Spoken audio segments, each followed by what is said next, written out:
Folks, welcome to an all-new episode of So Bad It's Good. This is your pal Ryan, and this is your Thursday episode. And what do we say on Thursday? Welcome to hell. We are covering part 2 of the Valley reunion. Oh, the toxicity. Smell it. Let the toxicity wash all over your body.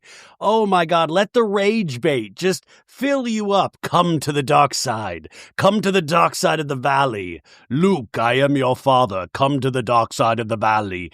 It is me, Darth Jaximus. But everybody in the valley, there is toxicity in them. And maybe there's toxicity in all of us. Who knows? There's good and bad in all of us. But my God, there's a lot of bad on that stage. There is a lot of bad on that stage. And you know what really just pissed me off is that they release the first 6 or 7 minutes of the third, each episode, they'll release it the day after of the next episode. And they just released the first, 6 minutes of part 3, the final part of the reunion. And I got to tell you folks, it doesn't get better. I just watched it before I turned on the mic and I am enraged. In fact, I just wish we could rip the Band-Aid off and watch part 3 now because I'm already pre-angry for next week's recap. I'm pre-angry. My God. And I have to keep reminding myself, this is reality television, and reality television plays by some certain rules where they want people angry at people, and they want us, the audience, angry at the show. Everything is one gigantic flippin' rage bait lately. My God. And listen, I try not to fall into the trap on certain things. In fact, I was just arguing with somebody in my comments that they were very upset that I was not more upset about the Sydney Sweeney American Eagle Outfitters ad. Yeah, man, I'm sorry. There's better things to be mad about. Yeah, that's rage bait. They designed that ad to make you mad. I'm not going to fucking be mad over a jean ad with Sydney Sweeney because I can write Sydney Sweeney off very quickly. Very quickly. I'd prefer to save my anger for this administration and for the cast of the Valley. That is what I am reserving my anger for. But, we always I feel like as an audience, and I just feel like we really have to discern everything. There is so many things coming at us at all times, right? And these things are supposed to be our escapes. They're escapism to a degree, but that line of escapism, it is getting so blurred. It just feels like one big anger pile. And we're going to be angry today, folks, but hopefully we can do it in a funny way. Schwartz, short, tom, short. We got some big Brittany Cartwright news that I can't wait to share with you. You probably already know about it, but I'm going to talk about it in a second. And when I say a second, that probably means 40 minutes. How are you guys? Are you good? That was a very angry, I got to check my blood pressure right now. There was a very intense opening, but I hope you're good. Now, the calendar tells me it is Thursday, which means tomorrow then would be Friday, which means you made it through another week. I feel like we've had some really strong episodes this week. Sophie, we had Josh the Roni Stan on Wednesday. I did a solo episode on Tuesday that I thought was a lot of fun. And then Friday we'll be doing an OC recap, and Jenny J. Wow Farley from Jersey Shore stops by for just a quick 15 minutes. She was doing campaign for some treats for your kids. And I was like, yeah, I want to talk to Jay. Wow, are you kidding me? So she's going to be on the first 15 minutes of Friday's episode. And I love doing those. I don't get any money from them, but I love doing them because first off, I'm a reality show lover. So you give me an opportunity to talk to Jay Wow from Jersey Shore. Yeah, I'm going to take that. But the thing is, I always hope in those instances that it's a good enough time for Jay Wow, or Jenny Farley, as we now call her, as she's a full-grown adult, is that she'll remember me and we can have an extended interview where I can talk. I was rewatching some of Jersey Shore over the 4th of July holiday, and it's so interesting. Think about that when Jersey Shore first came out. And I always talk about this. There's a handful of moments in reality television where you watch people that you're like, okay, these are human people. I'm a human person as well. But you are let into a world that you didn't know I didn't personally know. I didn't know Jim Tan Laundry. I didn't know Guido Culture. I didn't know Ron Juice. I didn't know all of these things, but you grew to love them, hate them, love them again. And I thought it was truly, it's like a peek behind a curtain of something that you would never know about. And to me, the cast of Jersey Shore are historical figures in reality television. And to see that they're still going to this day, they still are doing that Jersey Shore family vacation over on MTV. But I was so thrilled to even, because like at the end of the day, I'm like you guys, man. I'm a normie. I geek out about this stuff. I mean, truly, this stuff means so much to me, but it's different. I was thinking about that. The love I had for Jersey Shore, and even when it was getting dark, because remember, they had such fame thrust on them, just like I guess the Love Island cast had fame thrust on them very quickly. Jersey Shore, that thing exploded right out of the gate, but there were still good vibes around it, at least for that first season. It got darker and darker, but the Valley was born in darkness. It was born out of darkness. I don't think I've ever had truly a good feeling about the Valley. And I don't want you to be confused. I'm like, I'm still looking forward to season 3. I still think there are so many amazing things to talk about, so many funny things, but it's a very different viewing experience. Like even episodes of Vanderpump Rules, old school episodes, there was true elements of joy. And like we always talked about, they were young enough that when they fucked up big time in those early seasons, it was easy to forgive. You're like, they're young. They're young. Nobody's young on the Valley except for the kids. And then you're like, holy shit, they have kids. The kids. No, the kids. Let's not know. No, the kids. But yeah, also, if you're watching this on YouTube, I want to really quickly apologize.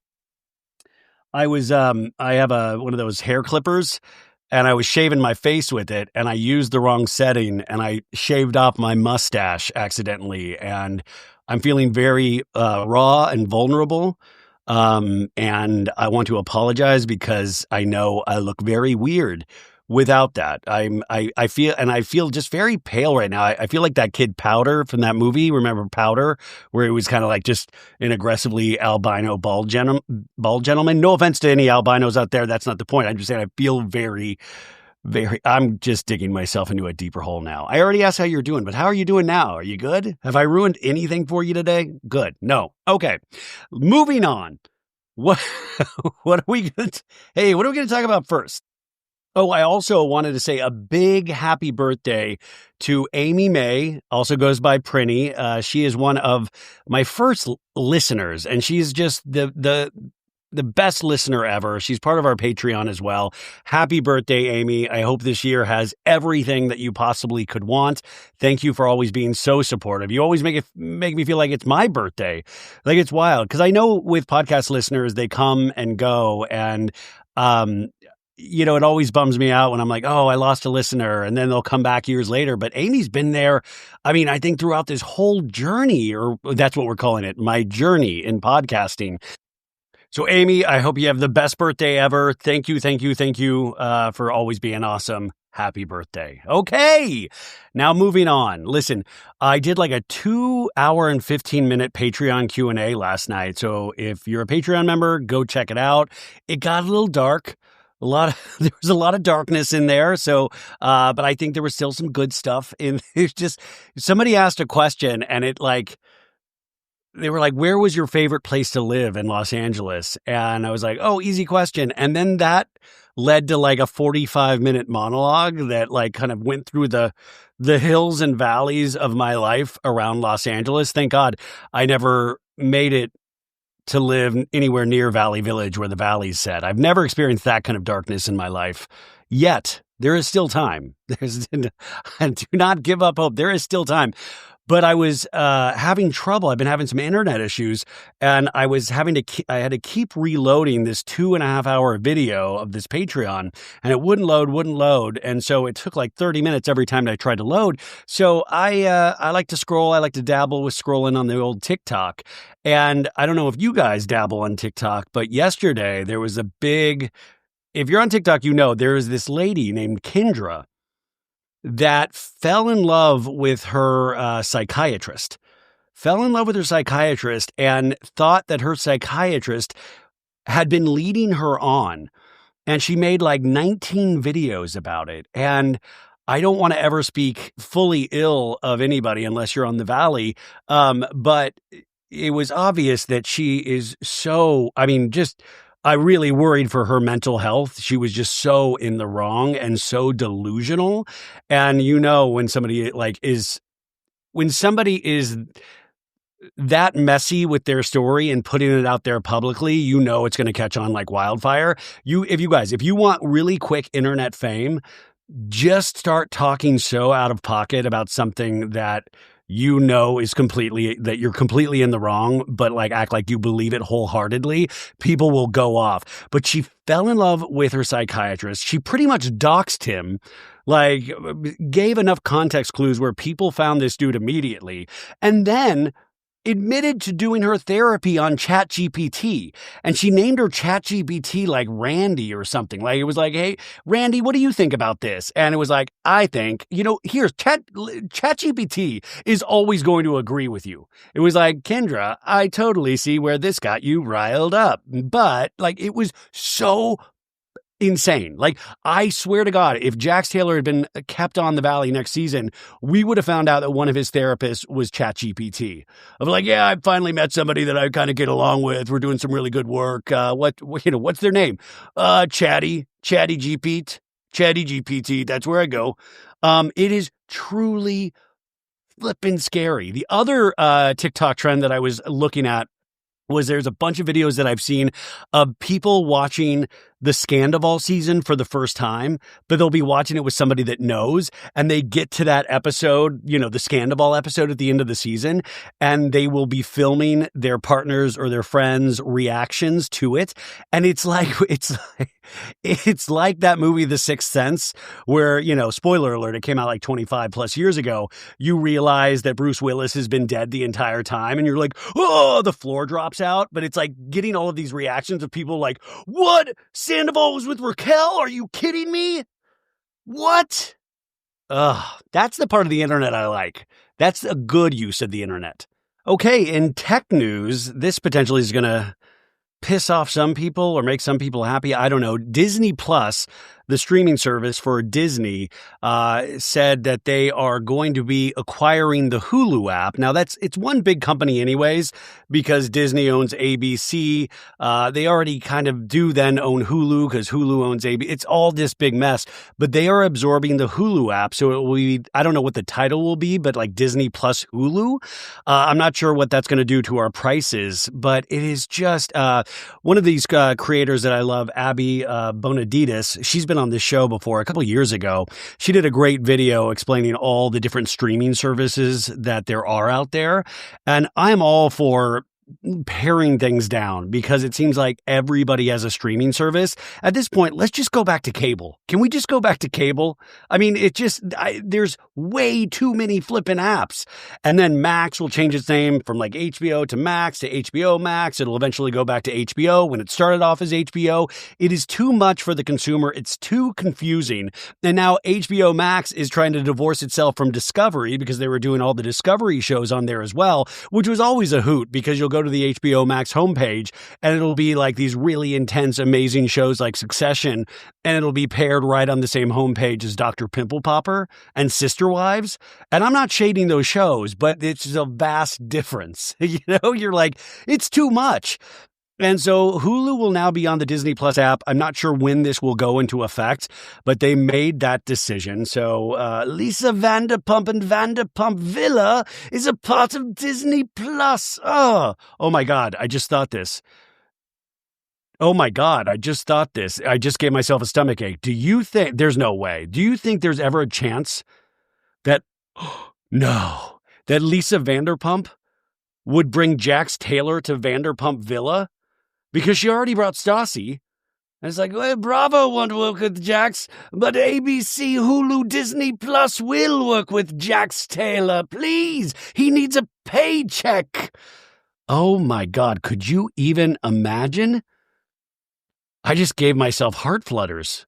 That was a complete joke, but then the more that I thought it out loud, it was whoa. Okay, and then also, I talked about this on the Patreon last night, but I don't know. Some of you guys know, if you listen to the show regularly, that I grew up listening to Howard Stern. In fact, I got Sirius satellite radio because of Howard Stern when he jumped from terrestrial radio to Sirius. I remember back in the day, you had to buy the Sirius unit and you try to hook it up in your car. And now it's an app or you'll have it loaded directly into your car. But I think Sirius is where it is today because Howard Stern really put them on the map. And then it was, I think the U.S. Sun, which is kind of a tabloidy rag in its own right, and Radar Online reported that Sirius is firing Howard Stern, which is, I want to go through this with you. And even if you don't care about Howard Stern, I think it's interesting just to talk about the economics and also the glut of information. Even with this show, there's so much stuff, like I said earlier, coming at us at all times. And Sirius recently has made some huge acquisitions. I think they paid like $300 million for Alex Cooper. They paid over $100 million for the podcast Smartless with Jason Bateman, Will Arnett, and Sean Hayes. And they've acquired so many other different shows. Now, I'm lucky enough to be on the Jeff Lewis show from time to time, and there was, Sirius as well. And I've always been a huge Sirius fan. But Stern, because he really did bring his audience and kind of paved the way for what we know as Sirius today, he eventually ended up getting a $500 million deal. And that was for 5 years, I believe. So it's $100 million a year. And that's a lot of money. And at this point, I really don't understand the full economics of Sirius because I'm like, they are shelling out a lot of money for talent. Now, Howard Stern is 71 years old. He's been doing this for over 40 years. And, I think he is one of the best interviewers. I've always said this. What I loved was just him interacting with his staff. It reminds me of Jeff Lewis in so many ways, and I mean that as a compliment, but that was the stuff that I loved. I didn't really care as much about like the sex stuff or the stripper stuff, and I think really where he's at right now, he's probably embarrassed by some of that. But I think we all, in what we do, are embarrassed of certain things that we do at a different time. But also, it was a different time when he was doing these things. So right now, as is, he only does 3 shows a week, Monday, Tuesdays, and Wednesdays. And that was from back on radio, he was doing 5 days a week. I remember when he went over to Sirius, he had 2 channels. Like he was really busting his ass to try to make that Sirius thing work. So now he does 3 days a week. And in fact, he takes the summers off now. He actually did an emergency episode today, which I think some people thought he was going to comment on if he was leaving Sirius or not. But it was actually because Sirius is announcing that they have a Metallica channel for the band Metallica. And Lars Ulrich, the drummer, was his guest. So I know he's going to be retiring in the next couple of years.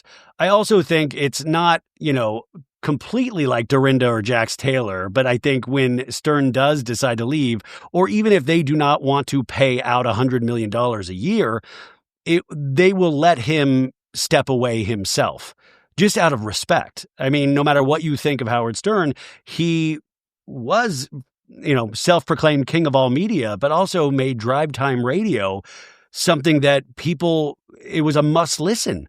I remember getting up at 6 a.m. sometimes to listen to him on terrestrial radio. But it's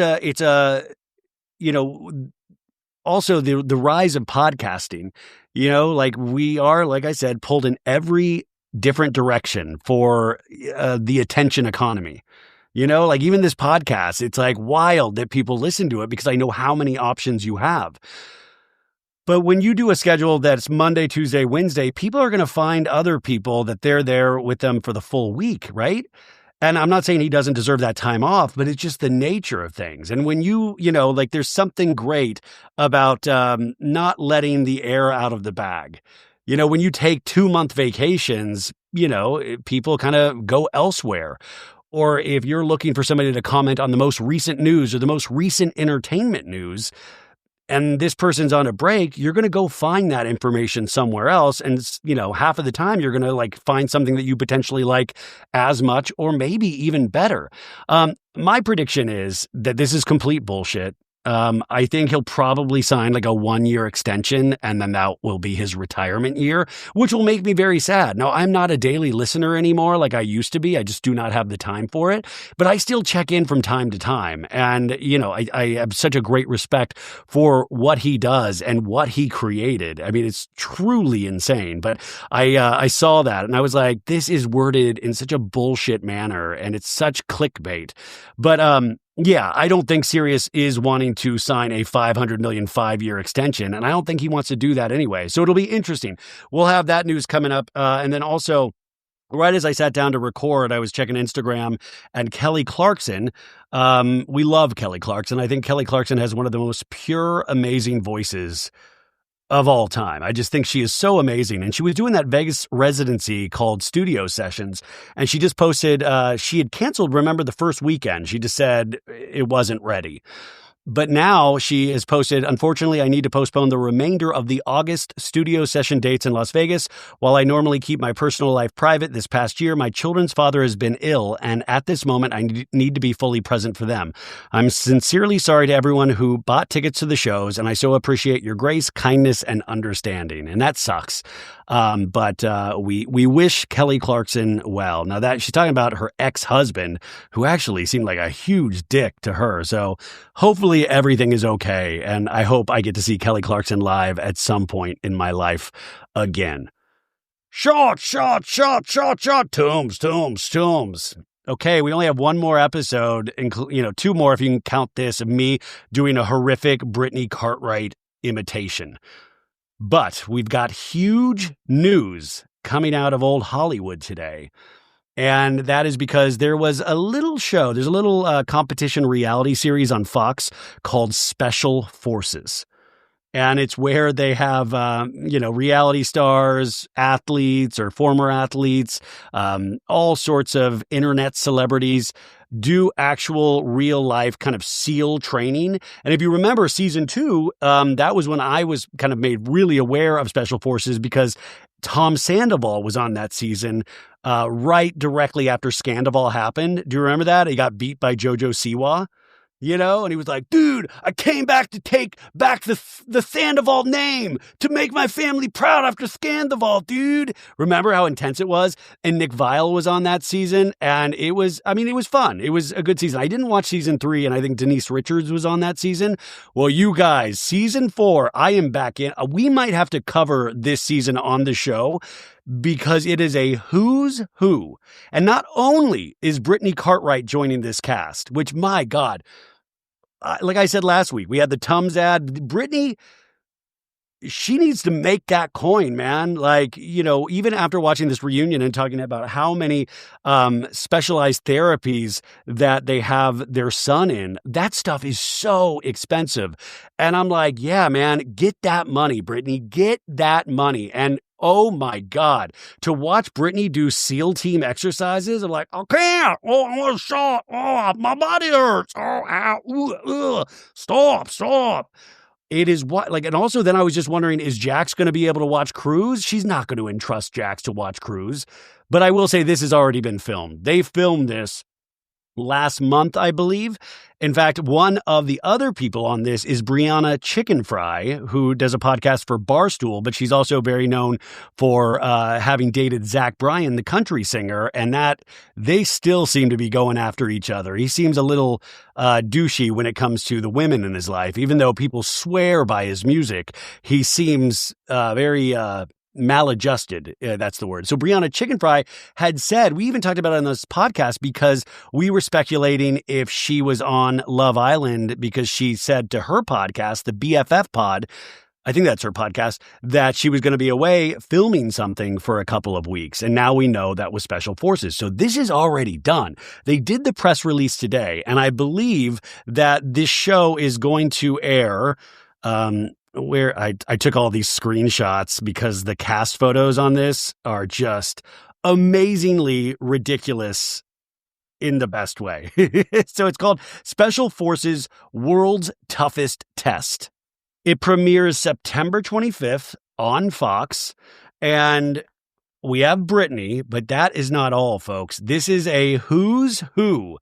So there are some people that you're like, oh, like there's Nick, an NBA, a former NBA player, Christy, who's an Olympic soccer player, Ravi, who's an actor, Johnny Manziel, who's an NFL player. He was kind of a disgraced NFL player. There was a great Netflix documentary on him a couple of years ago. We have Chanel, who's a supermodel, Mark, who's a TikToker, Andrew, an NFL player, Sean, an Olympic gymnast, Eric, an NFL player, Jesse James Decker, a singer, Randall, an NFL player, and this is when it gets balls to the wall crazy.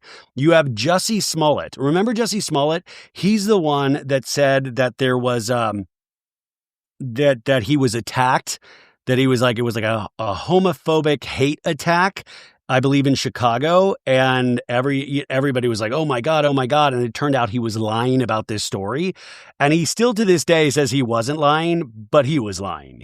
Just full-blown lying. And so Jussie is on this, which will be great, because even if he loses, he's going to say that he won. So that's going to be interesting, but now we get to the crazy. We got Eva Marcel from America's Next Top Model, but she was also in Housewives, and I think she's great. To me, she's a reliable narrator. I love her. And then you have Teresa and Gia from Real Housewives of New Jersey and Next Gen NYC. Teresa's out there trying to make that coin to put food on the table for Louis and brought her daughter along. And listen, Teresa might be great at this. Remember, she survived and thrived in prison. So Teresa's going to be there. Brittany Cartwright is going to be there. And then this is the one that I'm telling you, the most excited about. We have Kody Brown from Sister Wives. Sister Wives is going to be entering its 20th season this next year. But he's always been in this TLC bubble and surrounded by just the same, the polygamist wives. And, he's only married to Robin now, and the rest of them have gone by the wayside. Thank God they escaped. Talk about escape from polygamy. And we've never really seen him on this high profile of a show before. And you guys, they took these cast photos, and they're like kind of in art, like kind of military, gear, and he looks all sexy, like it's like this weird, creepy, sexy glamour shot, and he has like little tendrils of hair. He's really sensitive about his hair because he's going bald. But it truly looks like he was in the band Poison, and it's like, whoa, those guys from Poison are still around. And he's like giving the camera a mean mug. But my God, I'm just the possibilities. Like I was thinking in like, first off, I want Kody to lose very badly, but I also want other people to give Kody shit, and I can't wait to see his interactions with other people. And I know for a fact that Jax and Brittany used to watch Sister Wives. I know that for a fact. So Brittany's like, I know you! You're Kody! Oh my God, what if Brittany in some weird world dated Kody Brown? I'm making good decisions for myself now. I'm dating Kody! Short. That'll never happen. I actually love Brittany, and I will say Brittany has given a fantastic reunion performance so far because she's angry, but she's kept that, anger a little bottled up. Now, there's some like things I can be nitpicky with in terms of like friendships and stuff with Brittany, but we'll get into that. But Kody Brown, that's an automatic watch for me. If you guys don't watch Sister Wives, you obviously care about yourself and your mental health. But if you do, you know exactly why that is so damn exciting and why I love reality television. So I was really excited for Brittany to have this because it just means more money coming in. But then I got scared because I'm like, what if she won Special Forces? Is Jax going to make a play on that money? We still don't know if he's going to try to get spousal support. Because what is he doing? He's, allegedly working on himself, probably doing therapy over ChatGPT. And I'm really nervous about that. And I know the fans are always like, we're highly outraged all the time, and rightfully so, because look at what they give us. But sometimes I get nervous because they're about to start shooting season 3 of The Valley. He's not in it. Obviously, they're going to have to talk about him because I think it'll still be something that gives Brittany hopefully just minor headaches and not stuff that we need to fully be scared for Brittany's safety.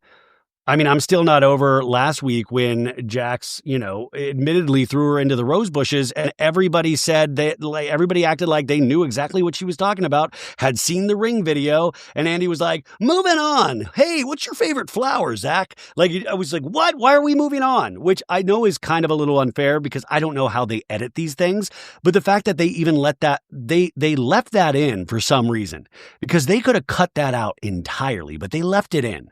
So I don't know, like Andy's a seasoned interviewer and I'm just truly wondering because I'm like, where's the follow-up? So in my dream of dreams, I hope there was a follow-up that we just didn't see. But it's this process that we do with everything in our lives and in how we relate to anything that we consume media-wise is that we see so much of something that we normalize things. Like I've normalized Kim Kardashian at this point. I mean, I could probably see Kim Kardashian butt naked and I would have no response at this point. I would be dead inside. Like there's nothing, I feel nothing. But that's the same thing is that we have to remember that this, there are certain behaviors and certain things that are just not right. And I guess what the frustrating thing about the Valley is, what's the confusing thing is that Jason has so much bluster to go after Danny, but like, where's that fucking outrage at Jax? Where's you're such a clown, dude, right at Jax Taylor? It's just this really weird unsolved mystery. And that's why sometimes to me, the Valley is this very unsatisfying viewing experience on top of being a viewing experience that I weirdly look forward to because I'm a masochist. But it's because you sense that there are so many other things at play that we are not aware of. There are so many things that, there are relationships and friendships and loyalties that some of those we see, but most of those we don't. And that's the frustrating thing. You're like, you're just picturing all of these conversations that are being had that we are not aware of. All of these loyalties, all of these kind of conversations before a season starts, like we talk about on this episode with Jax trying to get people to go against Danny because he felt they had such a good edit on the first season and he didn't like his edit. Like, it's like politicking. It's campaigning. These people are out there campaigning before a season even starts on the direction of where they want to go in the storyline. And so sometimes I feel like I'm watching something and I don't have all the information. It's like when you didn't study for a test and you show up and you're hoping for the best and you're like, logically, I'll try to figure out this science test. No, like you're like, this doesn't feel right. Something is missing.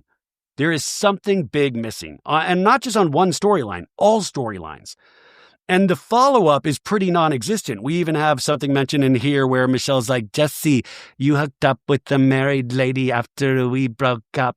And then there's like no follow-up on more of that. Like, hey, could we hear more? Could we hear more details about what you're talking about? Like, I'd like to hear more. Do we have to take a vote? Now, we will be talking about the Peacock extended version, which you get to hear all the cursing, no bleeps, and they add like about 5 or 6 minutes. And it's just like little dialogue here and there, but I think it fills in some of those gaps, but not enough of those gaps. But I'm just proud of Brittany Cartwright. Special forces, baby. Woo! Shots in charge. I'm in the army now.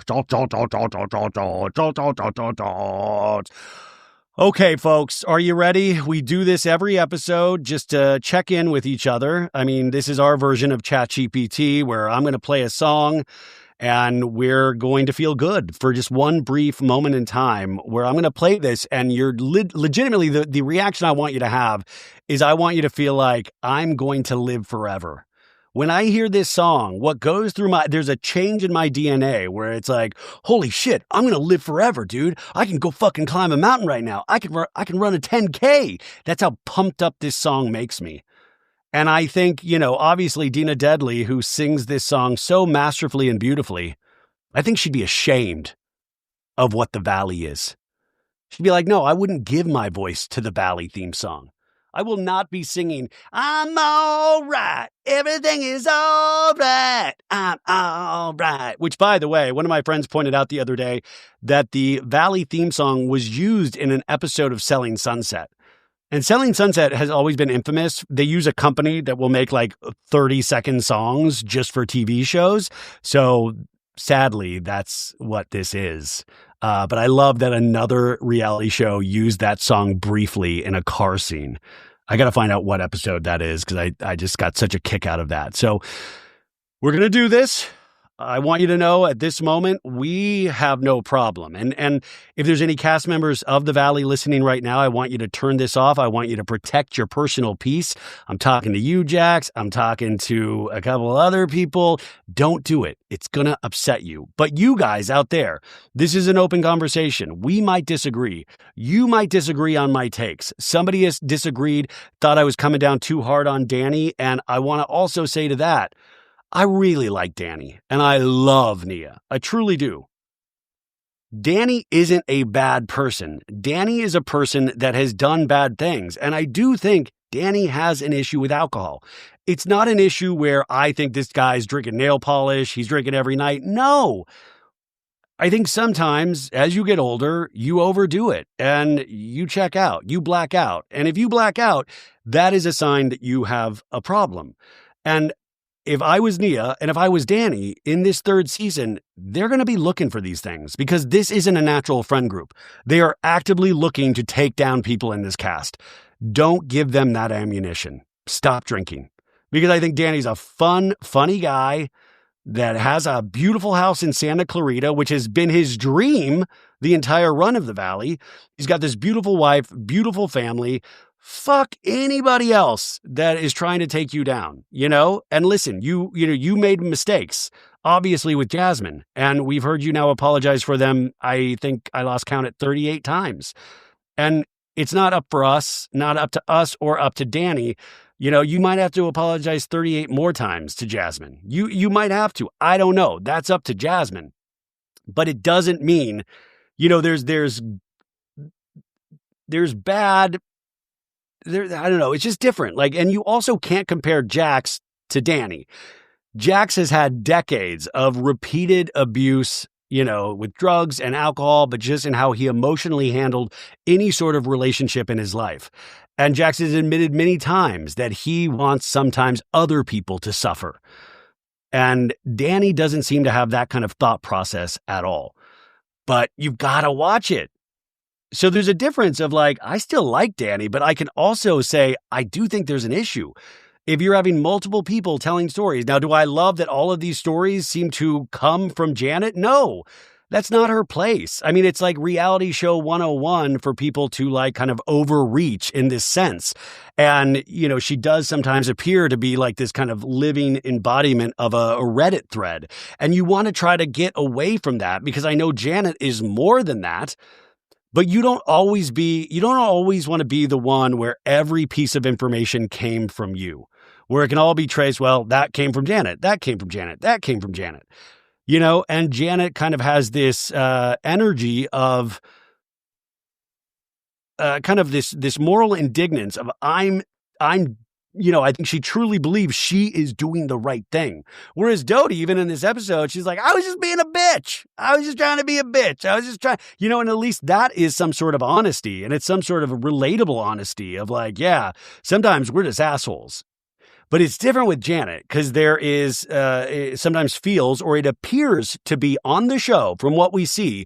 There seems to be a moral superiority or a moral high horse where you want to be the reliable narrator, but the reliable narrator also can't be the point of focus where all of the toxicity that you can't have all of the toxicity that other people have done be coming out of this one person, this one character.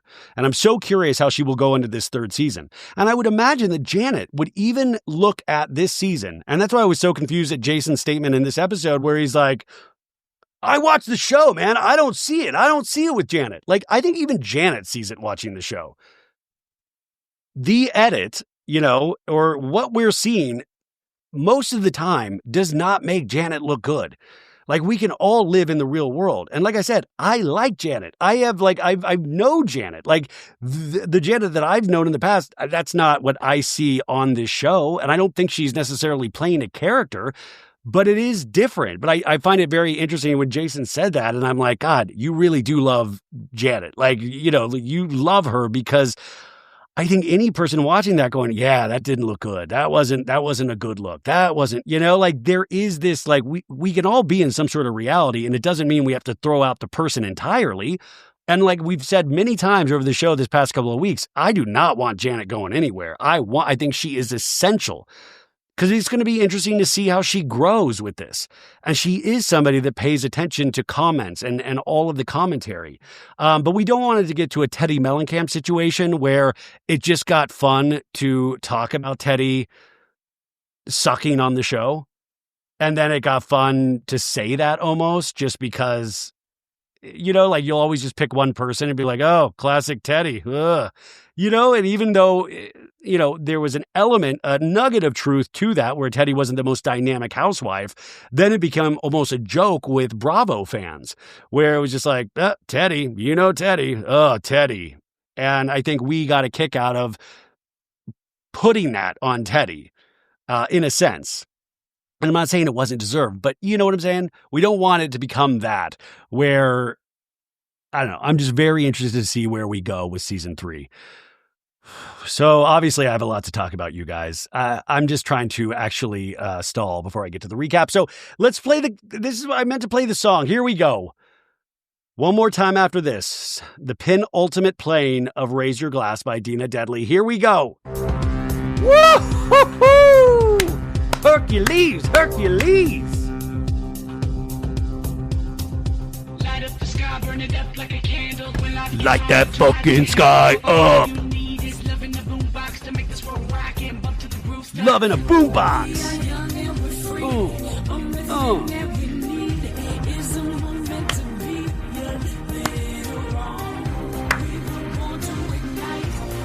Burn a hole in the motherfucking sky!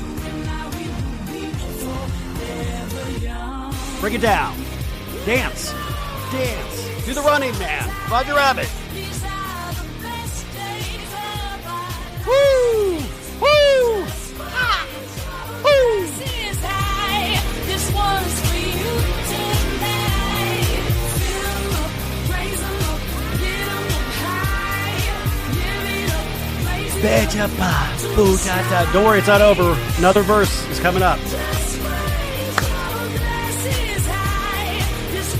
Get a real mean face when you dance. Da-dun, da-dun, da-dun. Drum machine. Da-da-da-da-da-da-da-da-da. Living under a street light. I can't believe Rachel was in the jacuzzi with Tom. I can't believe that.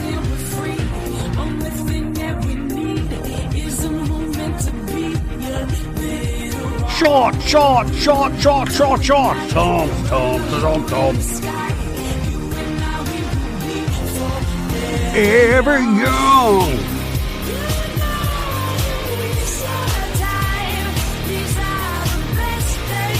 I'm like in a trance when I hear this song.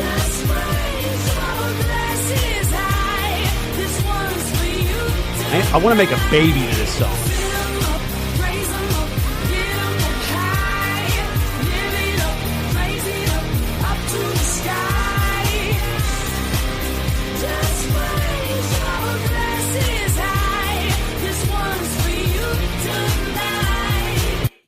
This recap is for you today. Did you feel that? Oh my God, nipples could cut glass right now. It's so exciting. Wow. I just had this while I was dancing to that in my chair. I was thinking, like, I wish I had like famous friends, like famous musician friends. Cause I was just thinking, like, wouldn't it be cool to hang out with Paul McCartney? And you're like, he's like, oh, yeah, hold on, how you doing? Oh, I'm the Beatles. And then you're like, Paul, check this out. And you play Raise Your Glass for Paul McCartney. He's like, hey, what's this? This sounds pretty good, huh? Yeah. Oh, I'm going to call Ringo, huh? Yeah, it would be so amazing to play Raise Your Glass for like iconic musicians like Elton John, Diet Coke, or Billy Joel. I watched that HBO documentary on Billy Joel, loved it so much, but I would love to play Raise Your Glass for Billy Joel. Like, Billy, hey, come from behind the piano for 1 second. I want to play you something. And he's like, what's this? It's just a little song that I love. And then get Billy to play it on the piano, like a piano version. Holy moly, just exciting to think about. Okay. Finally, let's get into this. Oh my God, you guys, I had to calm down after that Raise Your Glass rendition, and I opened up TikTok, and this is from one of my favorite accounts, By Wig Hello Drama. They have a People magazine interview with Scheana, and Scheana talks about hooking up with John Mayer in her book, And she said she had a brief run-in with him last year. And she said she saw him. She goes, I saw him and I awkwardly gave him a hug like, hey, and then made a joke like, oh, we should get a photo. And he was like, no. And I was like, I was kind of kidding, but yeah, that was awkward. He was like, no way. And then she continues, I didn't even go in for a hug. He went in for a handshake. I'm like, well, this is awkward too. Holy shit. Scheana's body is not a wonderland to John Mayer. John Mayer. We should get a picture. No.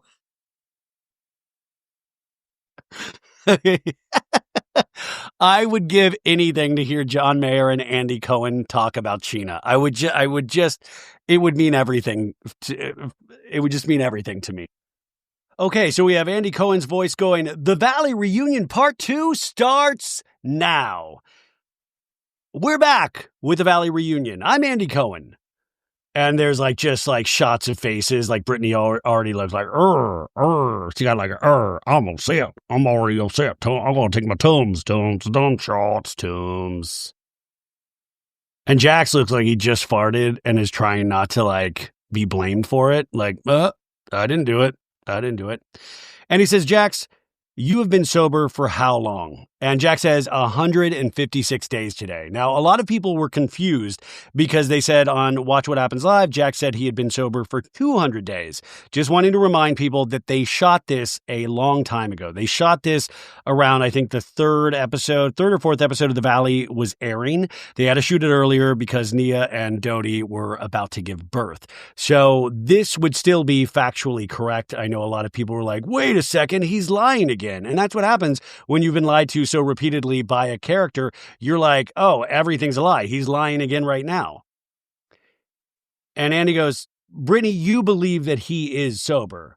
He does pass his drug tests. And then we have a shot. Zach's face work in the second part of the reunion is second to none. He gives this face, he kind of moves his neck. He's like, girl, come, girl.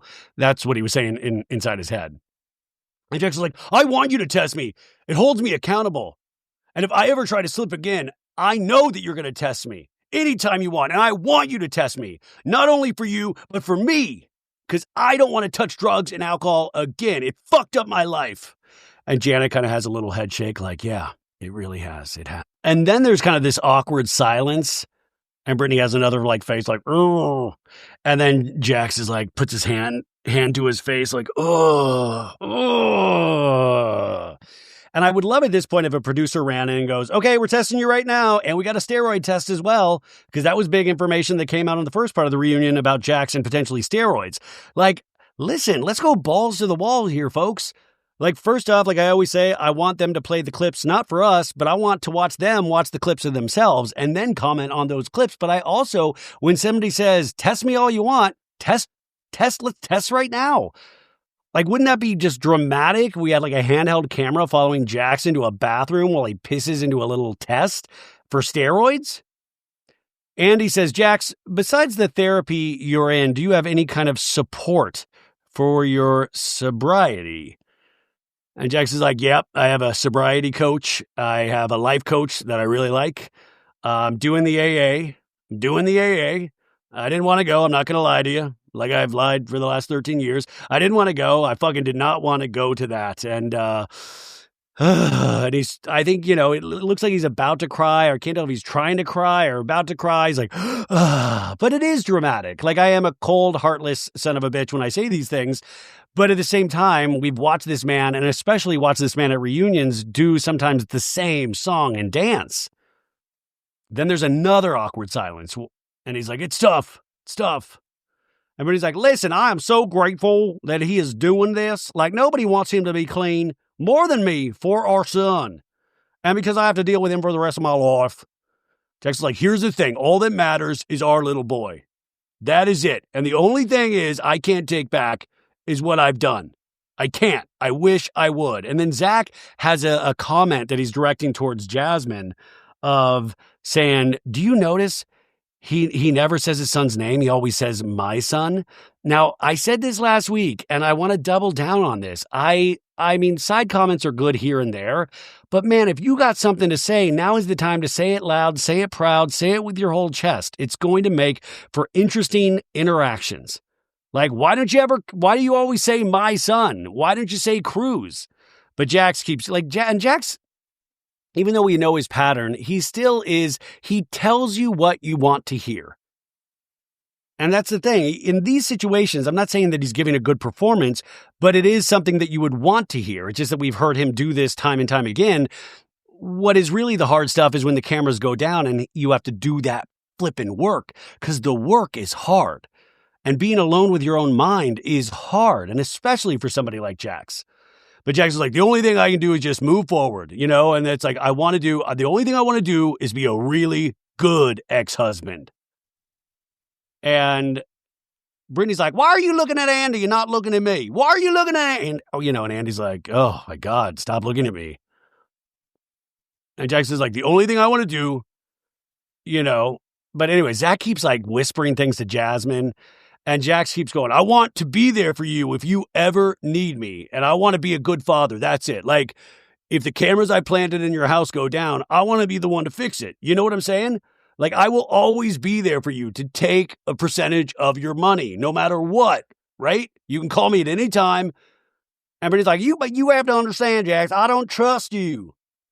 Because you say these things, and then you start fights with me every day. And Danny is a little, shaking the head, oh, gross. And then you try to flip it and act like I was the one that did something wrong.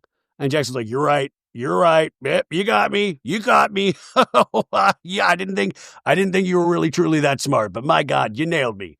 I mean, Brittany really does. She has a very acute awareness at this point. She is seen through the Matrix. Zach goes, also, every time that anything good happens in your life, Jax, and Jax is like, I don't need to hear it from the peanut gallery over there. I don't need to hear it from you. And he's like, every time something good happening in Brittany's life, and he goes, peanut gallery, shut up. And Andy's like, Jax, that's her old friend. I love it. Andy's like, Jax, come on, that's her old friend. And he goes, he's a chimer. He just comes in and talks. He's a chimer. And Andy goes, well, I want to hear what he has to say. And Brittany goes, he's allowed. I'll allow it. I like Brittany's a judge. I'm Judge Brittany Cartwright. I'll allow it. Sustained. And then Jax goes, fucking Lego, because everybody makes fun of his haircut looking like a little Lego hairpiece from the little Lego guys. And that's the thing, too, is like, I hate it. I fucking hate it because Jax does all of this horrific behavior and I don't want him on the show. But then sometimes he'll throw out this comment where it's just, I'm so conflicted as a viewer sometimes because I'm like, I found that funny. That I feel horrible for finding that funny. So Zach is able to complete his thought. He's like, every time that there's something good going on in Brittany's life, that's when he intentionally starts a fight with her.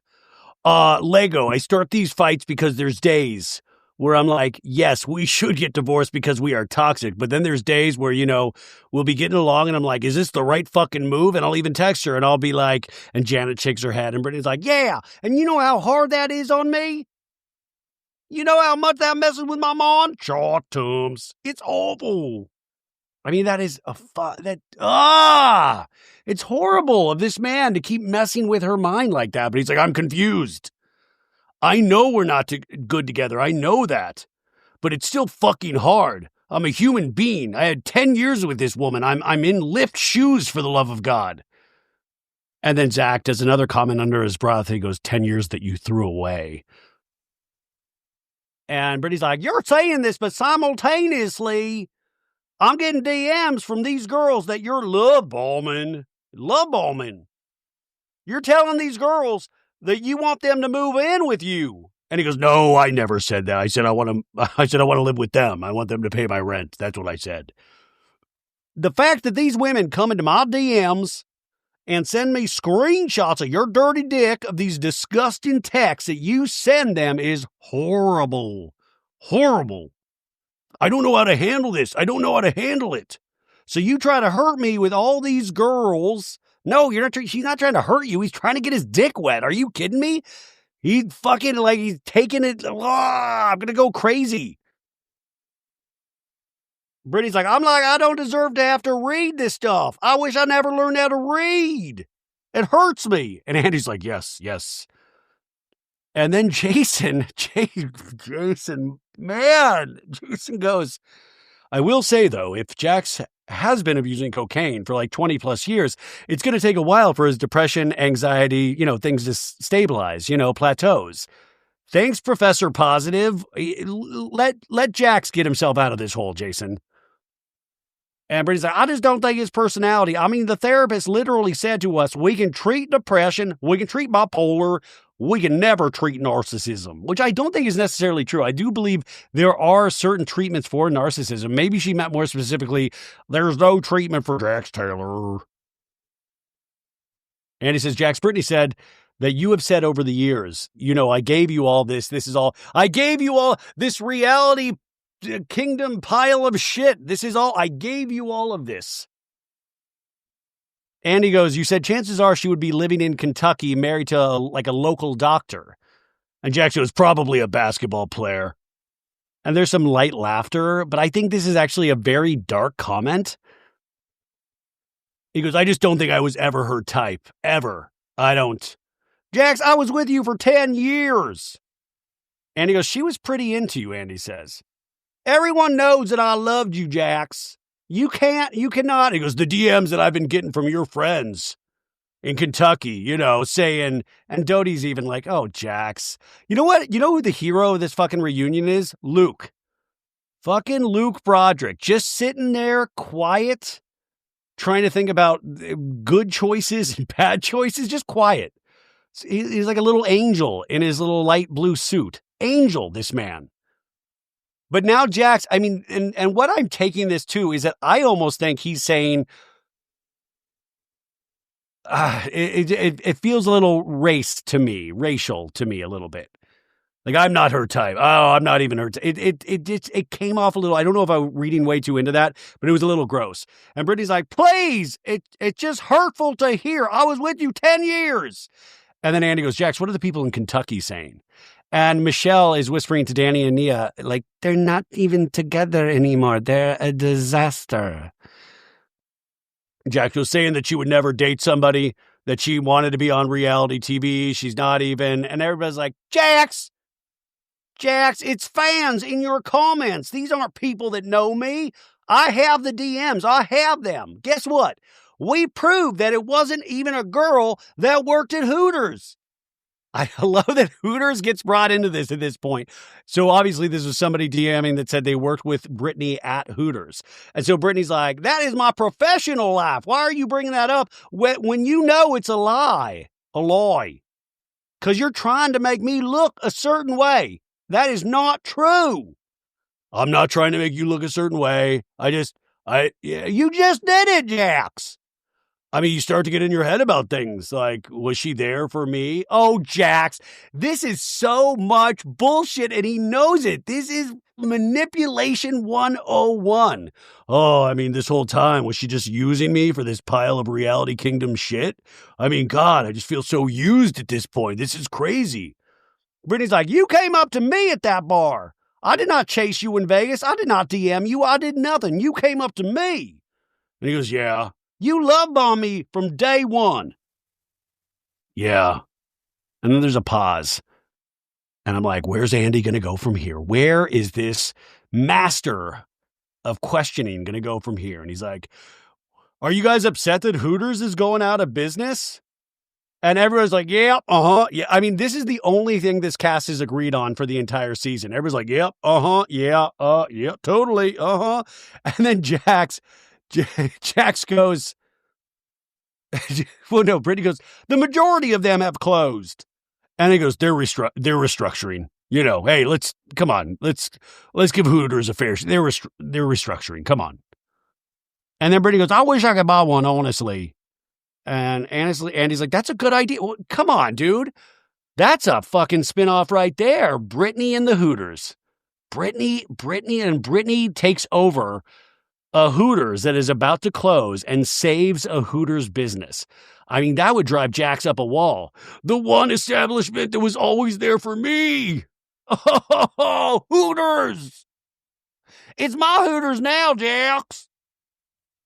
And he goes, Jesse, you lived with Jax a long time ago when you were both modeling. Was he doing drugs back then? And Jesse's like, yes, very much so. Yes. And Jack's like, yeah, for sure. Yeah. And he's like, is that when you started? Oh, well, I started when I was I love it. He's like, I started when I was in Miami. And he looks up to the sky. Like, I felt like we were about to see a flashback where it was like all of a sudden you're hearing like disco music and a young Jax Taylor is going through a club in Miami, you know? His voice is not as gruff. It's like, hey, what's going on? It's me, Jax. Anybody have any blow? Or like, it was like, hey, dude, have you tried this stuff? No, I don't. I just like to drink. I don't like to do that stuff. It's pretty good. You'll get pretty high. Well, I'll try a little bit. Oh my God, I feel alive. I feel like I've touched God's wings. But he says he probably started doing cocaine in 2001. And then Janet throws in, I was in 7th grade. Who cares? So? And then Zach's like, I was 14. I don't need everybody's age. I don't care. I don't care what ages you were in 2001. And he says, when you were on Vanderpump Rules, Jax, there was always speculation from the viewers. And he goes, my eyes were bulging out of my head. And then Jesse goes, great memes, though. And I felt seen in this moment. I was like, well, maybe my work does make a difference. And he goes, so you were doing coke and filming. He goes, yep. And Brittany goes, yep. And then we cut to Alex Baskin's Hot Mic podcast. And I had Alex Baskin on the podcast a couple months ago. And I said, you need to take your Hot Mic podcast with Jax and you need to insert them somewhere in this season. Now, he didn't take this idea from me, obviously, but in my head, I'm just going to say he did. And we have Jax talking to Alex Baskin going, I think a lot of people who watch Vanderpump Rules over the years could kind of tell that I was on something. Obviously production and people, they didn't know what I was doing. Everything I was doing was on my own, but I was just, I was on that train, on the slopes. First off, I never had any idea this man was on something. I just thought the camera added a lot of bloat and wide eyes. No, I think we all knew, obviously. And also, I think production knew, and I think the other cast knew. And I'll even go a step further. I think some of the other cast did blow. Yeah. This was like the biggest open secret since Harvey Weinstein, we found out, was creepy with women. Like, we all knew it. And he says, when you watch yourself back, Jax, you thought what? You start reading the comments and you're just so disgusted with yourself. And Brittany has this face like, what are you talking about? What? Huh? What are you even talking about now? He's like looking at yourself, sweaty and gross. And then Brittany goes, maybe you feel that way now, but you always loved yourself. I did. I thought, And then Doute leans to Brittany and says, number one guy in the group. And he goes, it's such a bad look. And he goes, do you have any coke right now? And he's like, wait, do you have any coke right now? Hey, cut. No, he goes, it's such a bad look, Jax. I mean, Kristen, when you were there and he's going, I'm assuming, in a bathroom. And Doute's like, you're talking about during Vanderpump Rules. Yeah, And Doute goes, he was good at hiding it. No, he wasn't. I think they all knew he was doing it. He goes, I was good at hiding doing it. Obviously, I wore it on my face. And then this is disturbing. Brittany goes, I mean, I would go to dinner with him and he would leave me every 10 minutes alone at the dinner table. Oh, this is good Kentucky Fried Steak. I want to go to the bathroom to do some blow. Like, how are you doing that? Dinner, coke, you don't want to eat. What a shitty dinner. If you're like, come on, you're there for like unlimited breadsticks. And I'm assuming they're at an Olive Garden, but I mean, you know what I'm saying? Like that's darkness. Jax goes, I liked it. I fucking love drugs and alcohol. I fucking love doing cocaine. Now, when you're maybe like in college or in your 20s, like that's like supposedly a rock star statement. It's, I fucking love doing cocaine, man. And he goes, how much partying did you do with Jax, Brittany? Did he introduce you to cocaine? And Brittany goes, I tried it. I've never even seen it before. I didn't even know it was white. And I was very open and honest about that. I'm not saying that I have never tried it, but give me a drug test right now and I'll pass. Will you? And I hate it because now there's this narrative out there like I'm a cokehead or something. I can't be on special forces and be a cokehead. Shots, tums. I need coke. Blow. It's not fair, she says. And Doute goes, it's been making her really upset lately. I 100% do not think Brittany is a cokehead. I hate that narrative. I didn't see that narrative out there. But yeah, I'm sure she occasionally did it. And Jax goes, you're not a cokehead. No. And Brittany's like, I'm like, that's what people took from all of this, and she's not a cokehead at all. I tried it far before Cruz was even ever in the picture. And Jax goes, yeah, it was years ago. And I do not like it. I don't like it. I don't even smoke weed. I like to do shots. Shots is my thing, shots. And Jasmine goes, there's a difference between having an addiction and trying something. And he goes, you said at one point that you were done protecting Jax, Brittany. What were you protecting? Well, I didn't tell people about him doing cocaine all the time. I didn't tell on him about being the Valley Village slasher. This man has killed 15 hobos over the last 10 years. But I didn't tell any of that. Whatever he was projecting on me and making me look a certain way. And we flash back to season 1 when Jax was grilling the people on Janet's baby moon of like, how much was she drinking on the boat? And everybody's like, 0. No, that's not fucking true. And Brittany goes, Jax, I can fucking hear you. Everybody here has my back and you're my fucking husband. And you're trying to make me look like I'm a bad person. Was I drunk? No. I had 2 fucking drinks today. And we come back to the reunion. And Brittany goes, I never turned on him. I always protected him.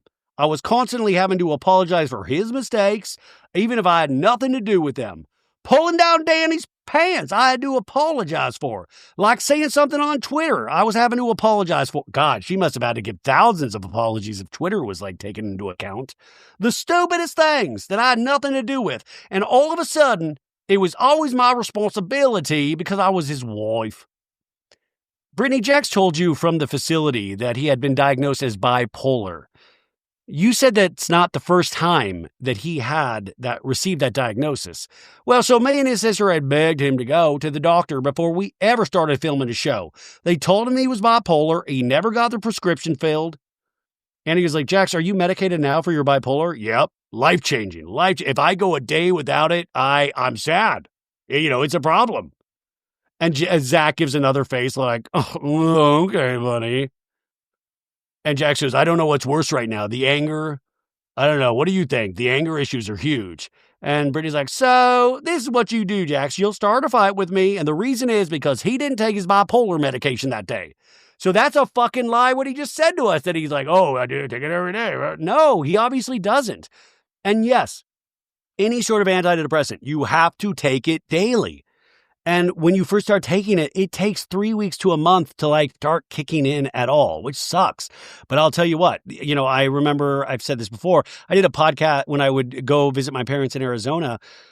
I was on heroin. No, I was on not Prozac. I was on one of the SSRIs, and I forgot my prescription. And I was like, oh, I'll be back in 4 days, and thinking that's fine. And then by day 2, I was jumping out of my skin. And then I didn't realize you could call a doctor and get a prescription called in somewhere else.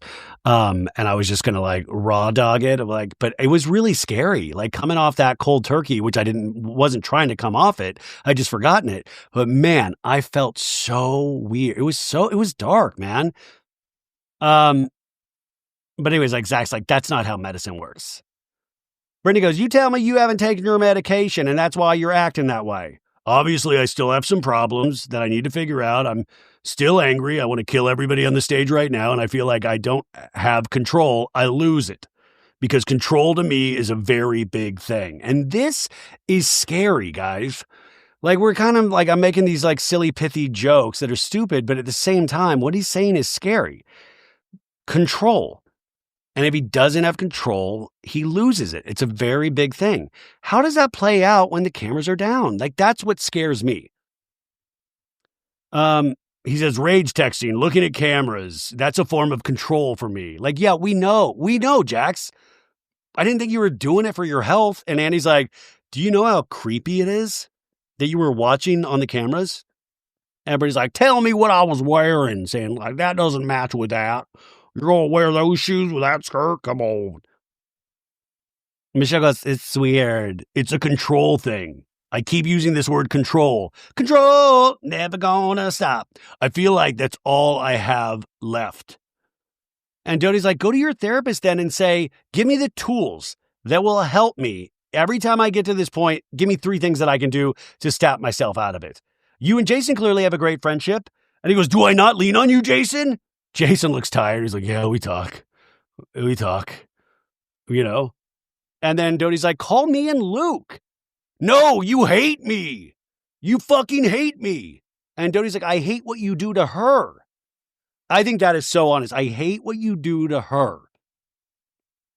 And Brittany's like, she's seen it firsthand. She's seen it. And Jack says, I understand, Kristen, but you and I go way, way back. We watched Drive together. And Brittany's like, it doesn't matter how long you've known each other. Me and Kristen are far closer. This is where sometimes, I think this is Brittany's Achilles heel, is that she does seem to have a weird thing surrounding friendships.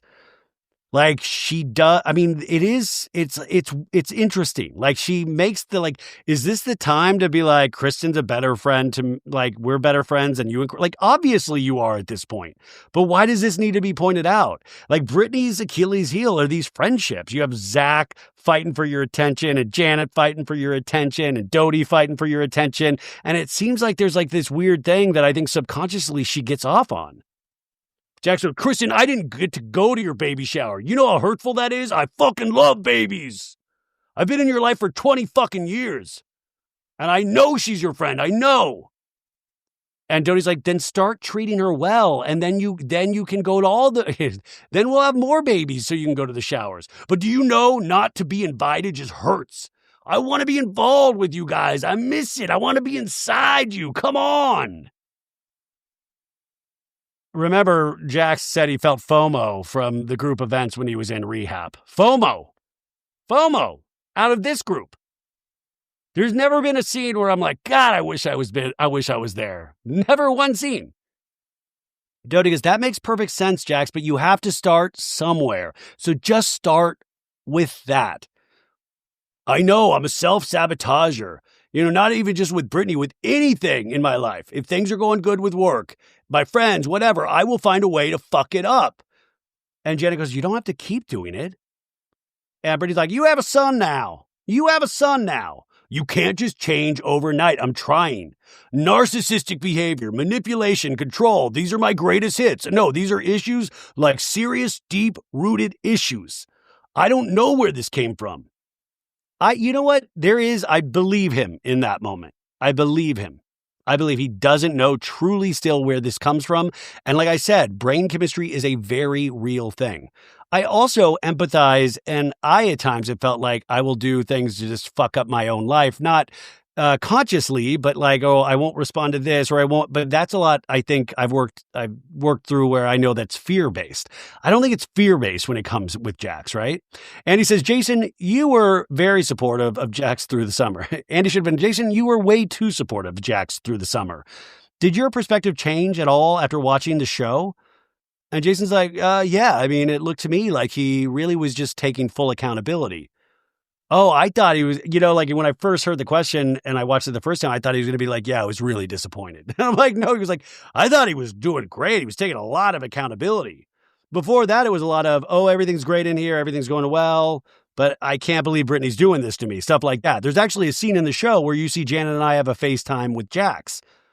We flash back to that where Jax, remember on the phone, he's like, this place has just made me realize that, shit, I need to wake up here. I've gotten away with it for so long. I found this to be acceptable behavior. I want to break the cycle. And we go back to the reunion and Jason's like, we were both like brought to tears. Yeah. But then he probably fucking hung up with you and started rage texting Brittany. It was bullshit. It was manipulation.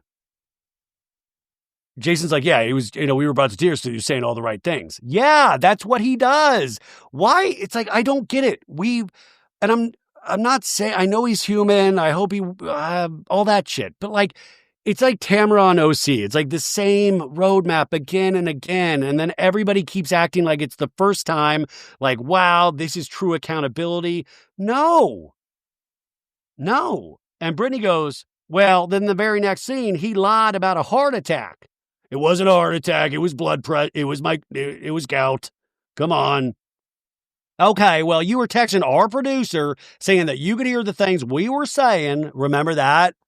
When the producer came in and the producer looked scared of Jackson, like, he says he can hear us. Ugh. Everybody's like, you can't hear anything. What are you talking about? Do you think he put a bug in here? And the producer's like, how does he know I'm here? And Brittany's like, oh, God, you were trying to manipulate me. And then Jackson goes, that's true. From Rehab. You were trying to manipulate me from Rehab. And Jason just shakes his head, yes. What? You constantly, Jack, say that I've ruined your life. And you blame me for having to go to rehab and not being able to film and losing jobs and this and that. It's not your fault, but I needed someone to blame. You blame me, though. I know I did. So do you see now that I did the right thing? Yep, 100%, because the cameras are on me right now and I'm trying to keep my job for season 3. So 100%. Yeah, because to be honest with you, if I didn't go to rehab, I wouldn't be here right now. Because they would have kicked me off the show. You know what I'm saying? And that was my biggest fear, Jackson. I was going to find him in a bathroom somewhere.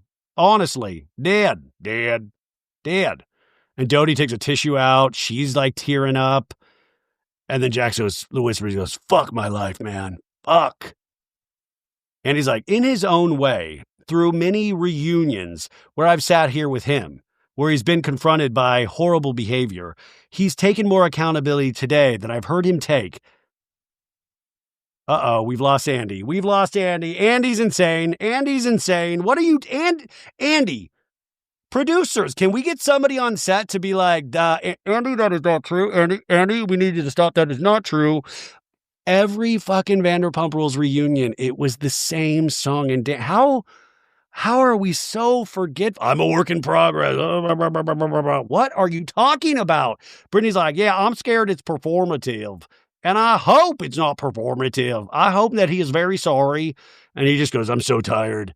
But I don't trust that in 2 days he's going to be rage texting me again and screaming at me again. Jackson was like, can't just sit here and say it's going to stop today. I mean, come on, give me a couple times, just for old time's sake. I want to do a couple more rage texts. Please, come on, Britt. It's the one thing I have. Come on, I don't have cocaine. Let me rage text. Am I going to do my best? Absolutely. Jax loves a good question answer to his own things. Am I going to do my best? Absolutely. And I will always be there for her because I will be watching every second of her life. And then Doute says, can you look at her and say that? And I will be there for my son. And I will never, ever, ever talk negatively about her. He's, oh my God. You know, this is the shame too about filming this, so long ago, because he's already broken half of these things. And Brittany goes, he hasn't looked at me this whole time. He goes, because I'm embarrassed and ashamed of who I am. Come on. But if you're apologizing to me and you mean it, you should be able to look me in the eye.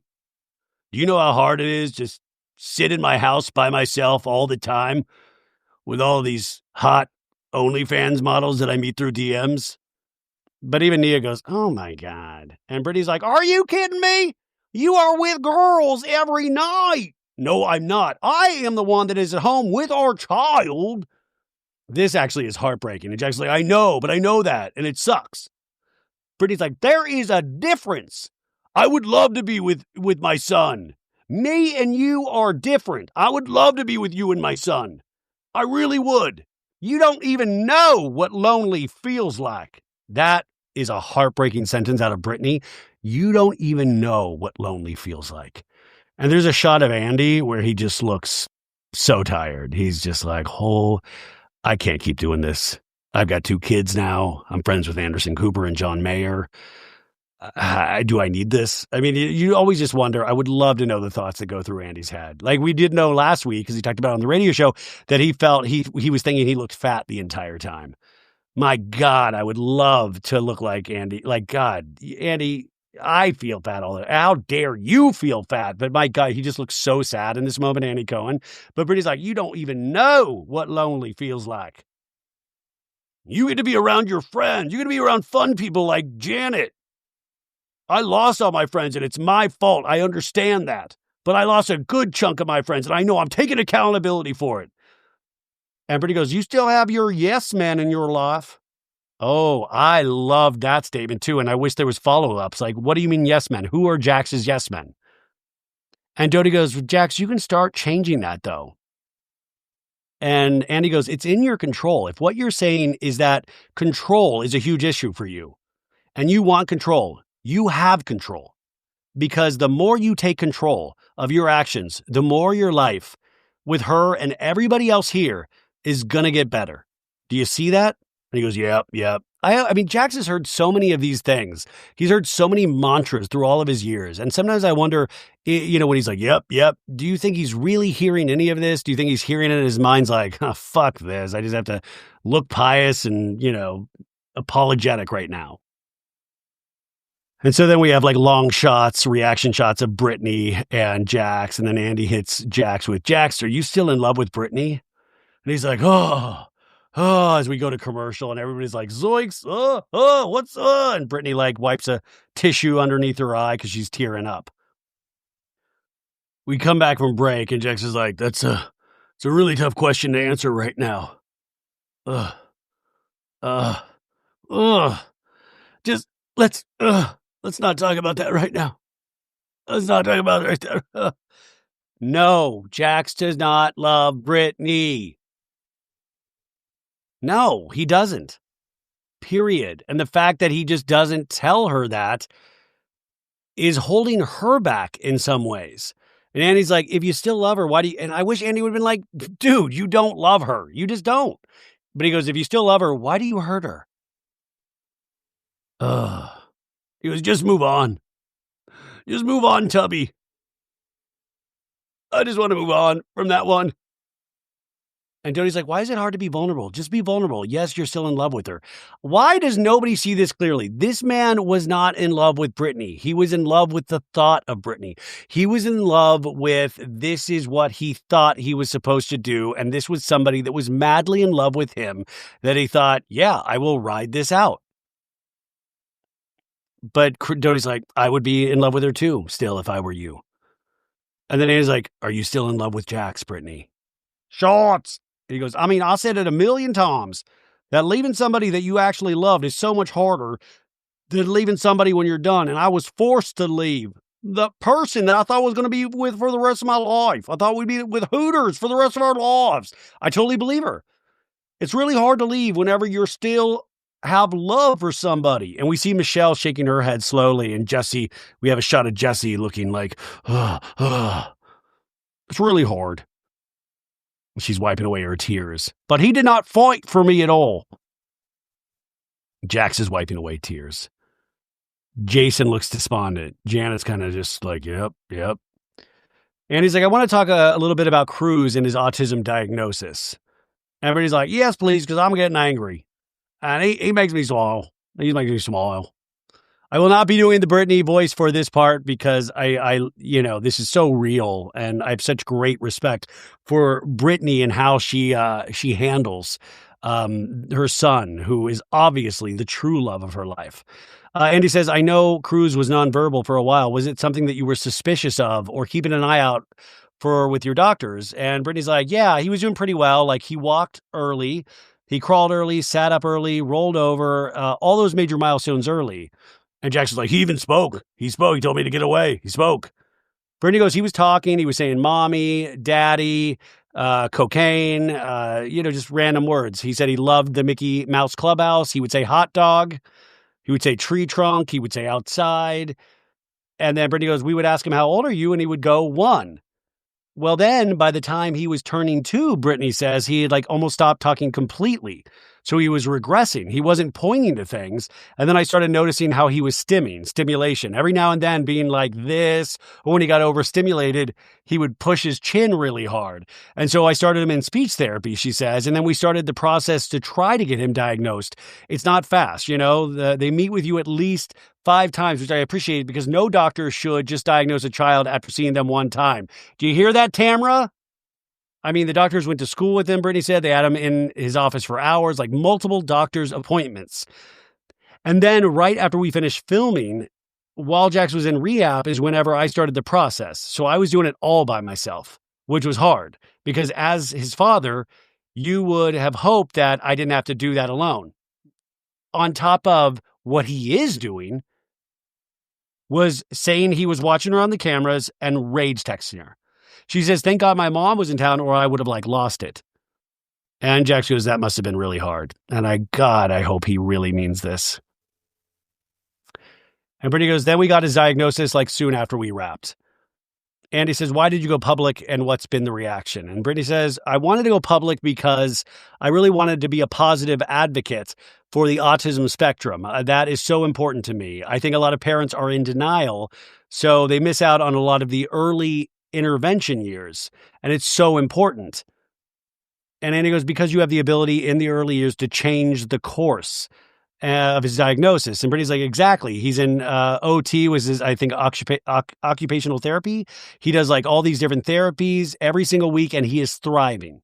And I just hope other people could learn from what I did and things that I saw in my life. And, the little milestones that he was missing that led us to get that diagnosis. Because if I can help other people, that's amazing. Man, this is when, this is one of those moments, and I love Brittany because you can tell it is personal. It comes from the heart. And my God, the amount of strength that it takes, and you just know she loves her son so much. I even get emotional hearing her talk about it or just thinking about it. The inner strength that she must have. And she just pushes through and it doesn't, she really does. She lights up when she talks about this. And Brittany says, he's perfect the way that he is.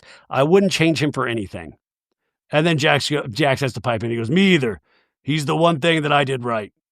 How about why make this about your fucking self at all? It is not about you. Doesn't matter. He's the one thing that I did right. Just he's fucking amazing. He's an amazing kid. It's nothing about you. This is not it's the one thing that I've done with my life that means a damn. Now's not the time. Andy says, have you been involved in his care at all? And he goes, yeah, I mean, Brittany lets me know what's going on. That's different than somebody letting you know what's going on to being involved. But also maybe Brittany, God, anyways. But Jax is she lets me know what's going on in the school. And that's the one thing that's kind of keeping us positive. And that's my goal in all this because I've done so much damage, not only her, to her family, to my friends, to her friends. I mean, I bought her the boobs, but other than that, I got to get to a place where I'm good. And then at this point, Kristen Doute's about to pee herself. She's like, I'm going to go to the restroom.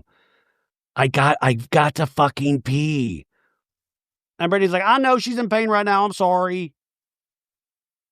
And Doute goes, I need you to let me go, you guys, when I have to fucking go. Oh, my fucking God. Where's the bathroom at in here? It'd be great if Kristen's mic's on and we all of a sudden just hear tinkling and then oh, God, something's coming out. I know of this whole cringy recap. That'll be somebody will email me that was gross. That was too much. I don't like that kind of fart behavior. Fart jokes.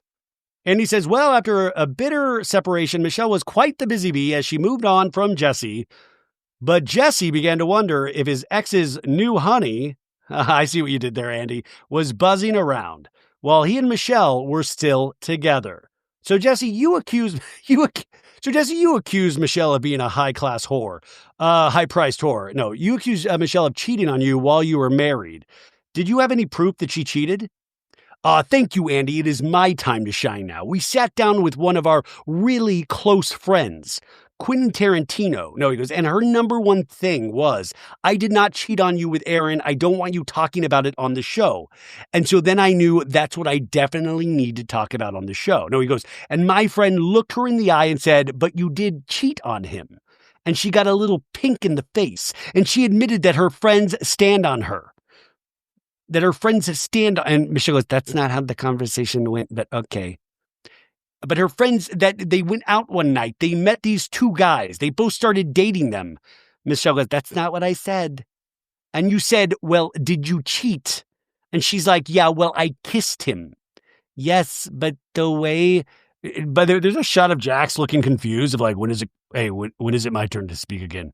Yes, but the way you say every story is not how it happened. I say it the way my experience of it is on ayahuasca. Well, your experience is so wrong. You asked me, did anything happen? And I explained exactly what happened. And I said that you cheated, Michelle. I did. And he goes, finally. And he looks at Jax, and Jax looks at him. You know, they're look to each other going like, bitches, man, bitches. And she goes, finally? Yeah. You've known before we started filming, and you went on to try to shame me, Jesse, because you wanted people to hate me. And we flash to the Santa Barbara trip where Jesse and Michelle are like fighting. He's like, did you not admit it? Yes, I did admit to kissing somebody. And then he goes, did you fuck or did you not fuck? And Michelle goes, you're a piece of shit. Well, you're a lying, cheating whore. I think these kids can work it out. That's just me. Michelle's like, fuck you. In the reunion, Jesse goes, I've never said I wanted to ruin your life, but you did do one thing that's interesting. I'm in New York. Let me paint the picture with my girlfriend, and 2 messages came up from Michelle that we saw. I'm going to take to social media and destroy your life, and then I will expose her, in quotes, for who she is. So I think they mean Michelle talking about his girlfriend, and Michelle goes, that's not what happened. And that's where the beginning of the cease and desist started. So he's saying that Michelle sent these text messages coming after his girlfriend. And we flash back to the scene with all the girls going, yeah, the girlfriend's a little weird, threatening like cease and desist, so you don't talk about me, all this stuff. And Janet's like, yeah, she has it in her head that all of us are like going to talk bad about her, which, I mean, yes, that sounds crazy. But at the same time, is it crazy because it's the cast of The Valley? Yeah, if your name gets brought up on The Valley, I would assume that everybody's going to talk shit about whoever they're bringing up. Back in the reunion, Andy goes, Jesse, you told Kristen and Luke that if Michelle didn't cheat on you with Aaron, that she cheated on you twice. So I want to go back to that last thing. Andy, where's the follow-up, man? Like, okay, Michelle, what did you say in those text messages? Let's get to the bottom of that. Like, we just moved on. Well, the one that we just talked about, the guy that she was kissed, I didn't date him, Jesse. Well, you went on dates. You went on dates with him. I didn't date him, and he wasn't my boyfriend. Did you go on a date and kiss him? And she goes, yeah, and you went on a date too, okay? And Brittany goes, it's like a smile, like, and Jesse goes, I never went on a date ever once. I will swear on Isabella. Don't swear on me, Dad. It's me, Isabella. You guys missing me right now? Because this reunion is a little toxic and a little boring. I need a little Isabella time. What's up? Where's my fucking toys, Mom and Dad? I want a snackable right now. And then Jenna goes, don't swear on children's lives. It's so ridiculous. Andy goes, also, Toady is walking back from the bathroom right now. And Andy goes, Jesse, did you ever cheat on Michelle? No, I don't cheat on anybody.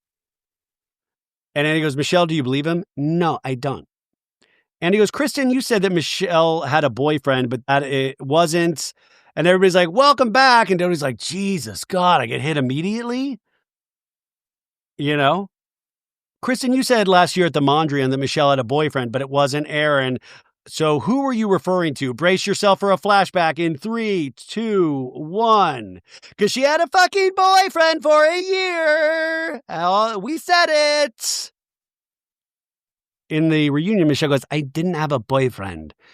And Doute goes, you were seeing someone. And I didn't have a boyfriend. And Doute goes, it wasn't Aaron who I was talking about. The only thing I know about her and Aaron at all is exactly what I said, which she was asked when, she asked me to text my friend, is he like a good guy? What's his deal? And that was kind of it. So Michelle asked Doute to text her friend if Aaron was a good guy. Was Michelle asking her to text that girl that kept getting brought around that we were trying to, what was her name? Jamie or something like that? We'll find out later. But like, was that the friend that Michelle was asking Doute to text to see if Aaron Honeyman was a good guy? But Andy goes, okay, Michelle, so who was the boyfriend? It was a friend. And he goes, it was a friend. She's like, yeah, it was somebody, that finally gave me attention. I'm sorry, okay? A lot happened during my marriage, but I never had a boyfriend. And then Jesse goes, she knows. Cheating and cheaters. That's my one thing. And Michelle goes, that's really interesting because as soon as I asked for a divorce, you started sleeping with a married woman. Zoinks! And Andy goes, zoinks! And I go, zoinks! And we all go, zoinks! Michelle, tiny but powerful in these moments. Like, boom, KO. And Michelle's like, so which one is it? And Aaron's like, sorry. Jesse's like, well, who's the married woman? And Michelle goes, you know who it is. You know who it is.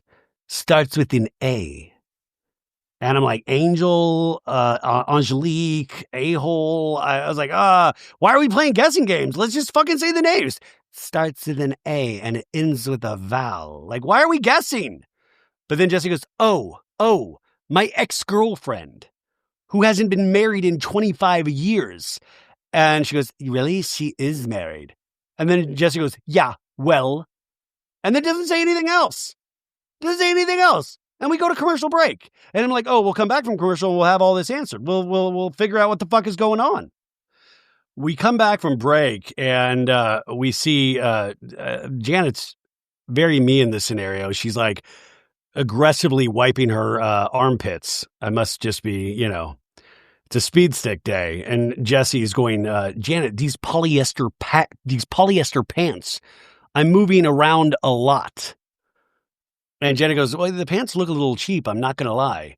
They're super expensive, Janet. And then Michelle on the other side of the couch talking to Danny and Nia going, do I seem angry? And Nia's like, he's gaslighting you. I still never understand that term. What? You don't understand the term gaslighting? The term actually has an interesting history because it was based off a 1940s film called Gaslights. I'm not sure. Well, who cares? Anyway, the stage manager's like, okay, everybody looking at Andy. Andy's like, okay, Luke, Jesse said you told him about a time when Jesse and Michelle were still married. Then Michelle went over to Aaron's apartment and caught him with another girl. And we flash back to Jesse in that scene going, Luke comes up to me and says, hey, I heard a story that Michelle was seeing a guy while you guys were married. She couldn't get a hold of him, so she stopped by his house and caught him with another girl. Is Jenna the girl? That's her name, Jenna. That's Jenna. So now at the reunion, Luke, classy-ass Luke's like, before I say anything else, I want to apologize for being involved in your guys' marriage. Hey, baby, you're on reality TV. No apologies necessary. He goes, seeing that playback, it hit me. I feel guilty. I wonder if Doute in these moments is just like, oh, that's so cute. This is very attractive. But he goes, I don't feel good about the role I played. I'm sorry. When she had said she was seeing somebody, that she went to see this guy and he was with another girl. That's what I said. And then Jasmine says, can I ask a question like the cheating? Like, do you think like emotionally you cheated on Jesse a little bit? And Jesse answers it. Jesse says, 100%. That's what I said. That's what I said about Aaron. And Jasmine's like, well, that's what it sounds like to me. And Michelle goes, what? You used to meet up at Runyon and go on hikes. And Andy goes, were you and Aaron in an emotional relationship? And Michelle goes, no. And Jesse goes, that is so false because he admitted to me in Hawaii, you guys used to meet up at the park with Isabella running around. Don't say my name, Dad. I don't want to be on the reunion. Let me finish, please. He used to ask you for advice on his girls that he was dating. And you asked, and Michelle goes, that's not an emotional relationship. His words. You asked him for advice on our marriage and our separation. And then we flash back to an unseen footage from Hawaii where we see hot honey man, Aaron, he's like, his eyes are like, ugh. I would tell her about all these girls I was dating. Okay. And I would get her opinion on it. And the only time she ever brought you guys up was when she said that she was about to file separation from you. So we cut back to the reunion. Michelle goes, yeah, I said that. That's not emotional. That is emotionally cheating, Michelle. Come on, a married woman with a child asking a single guy for advice on her marriage? And Janet goes, and the advice is she should work on her marriage. And she should stay with her husband, Janet says. And Jesse's like, that is wildly inappropriate. This also just does reek of somebody trying to find, excuses for why this all fell apart, not really internally going, I was not the guy for her. I didn't treat her right, wasn't giving her what she wanted. Yes, all of the other stuff, it sucks, it's hurtful, blah, blah, blah. But at the same time, like she said last week, I couldn't imagine the rest of my life waking up with this man the way he made me feel. And Michelle finally has her voice above a whisper. She goes, wildly inappropriate? You told our client that you wanted to eat her out. Like, wildly inappropriate? And then Jasmine goes, get that sale. Fuck yeah. That'd be great on the new season of Selling Sunset. Everybody's just having oral sex at the houses. Like, it's a real estate boom. Mauricio Amansky at the agency is like, I'm going to have ask everybody to perform oral sex. The housing market is down, the mansion tax, so we would like you to all perform fellatio. But Jesse's like, what are you talking about? And then Andy goes, did you get the sale, Jesse? Did you get the sale? And Michelle's like, yes, you did. Admit it. And then Jesse goes, yes, yeah.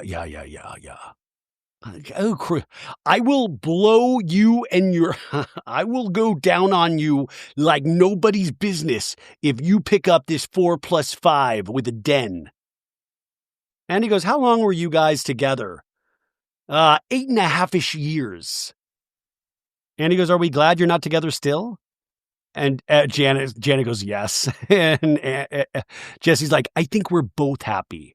And Andy goes, all right, well, then let's leave it there. I like Andy's board. Okay, well, then we're good. I think we're fine. Let's go. Move on. Well, after last season wrapped, Zach made comments at Jax's bar that left friendships in disarray and had Janet wanting to host an exorcism for his so-called demonic behavior. Kristen, when Janet apologized to you at the white party, you said you were reluctant to believe she really wanted to be friends with you. Why? And we flash back to that first episode of the season where Doute is telling, Janet, I don't, I just don't know if I believe this, right? But Doute saying, you saying that I didn't want your baby to come to full term, that was really fucking horrible. And Janet saying, I'm sorry that I roped you in with Zach's demonic behavior. At the reunion, Doute says, the Janet that's there on the valley is not the Janet that I was friends with. And Andy says, what's the difference between the two of them?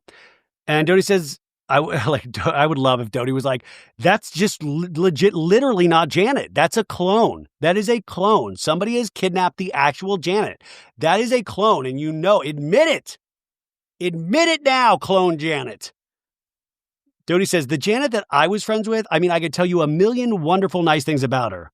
And Jason's like shaking his head like, he goes, she's funny. She's super intelligent. And the second we started filming, I was like, who the fuck is this?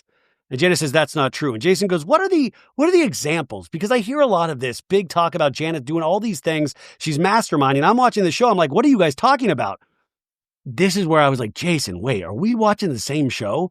Like, even if like Janet is not like, what I'm saying is like the show, like, come on, Jason, you couldn't see it a little bit? Like, I even think Janet could say, oh yeah, that didn't make me look great in that scene. Like, wasn't proud of myself in that scene. Like, that's not this admission of like, I'm a 360 horrible person, but like Jason couldn't understand it at all.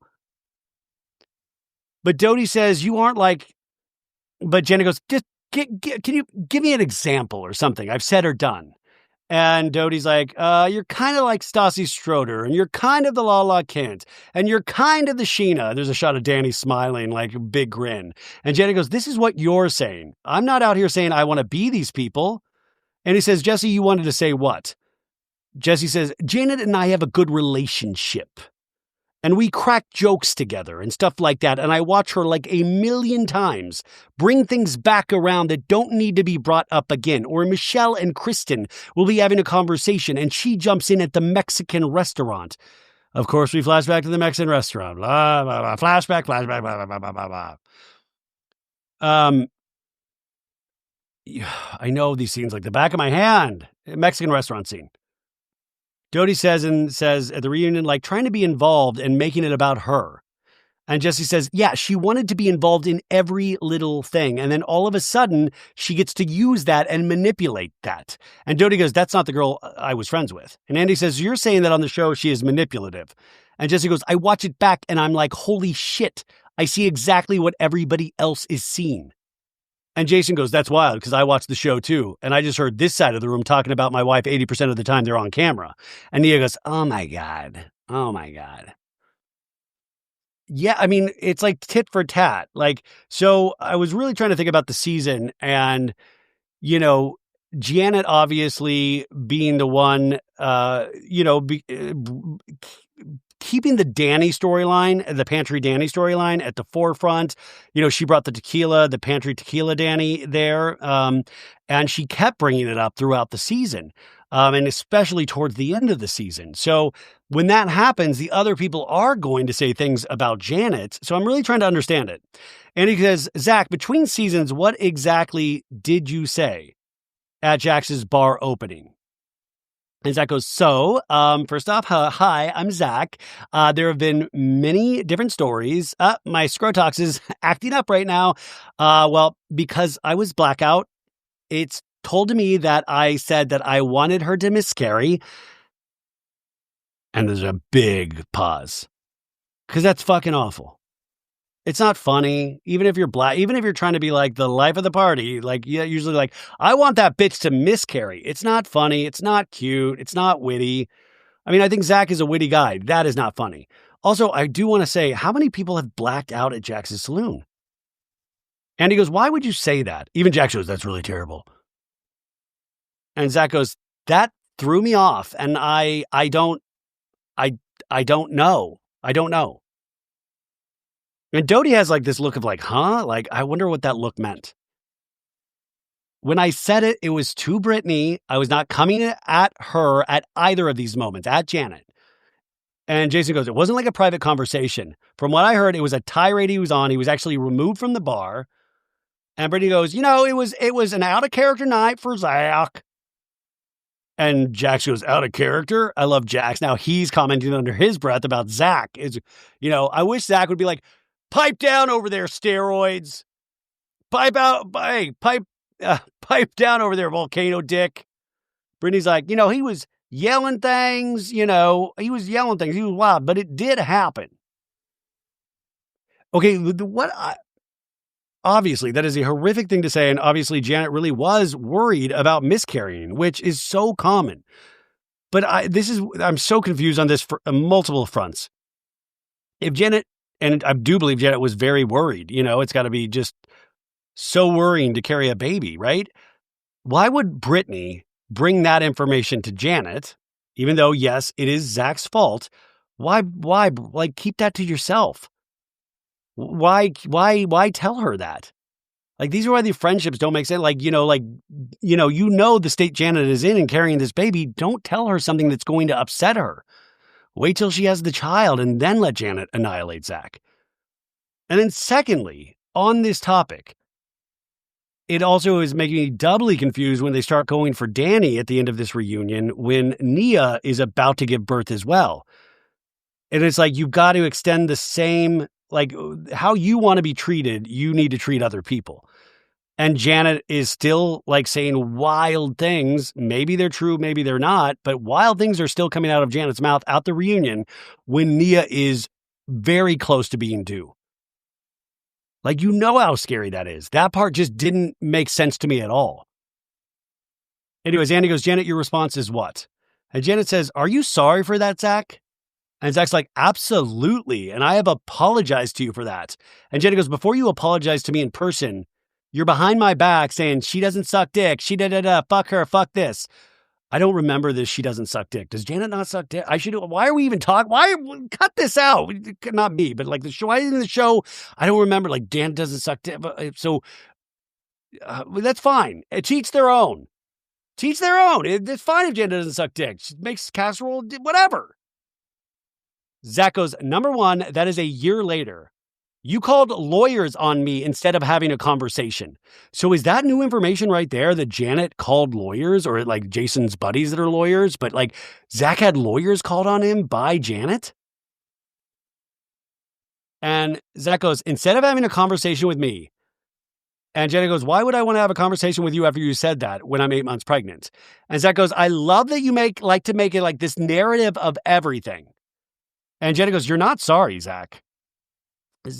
Andy goes, it's been over a year. Zach has apologized multiple times.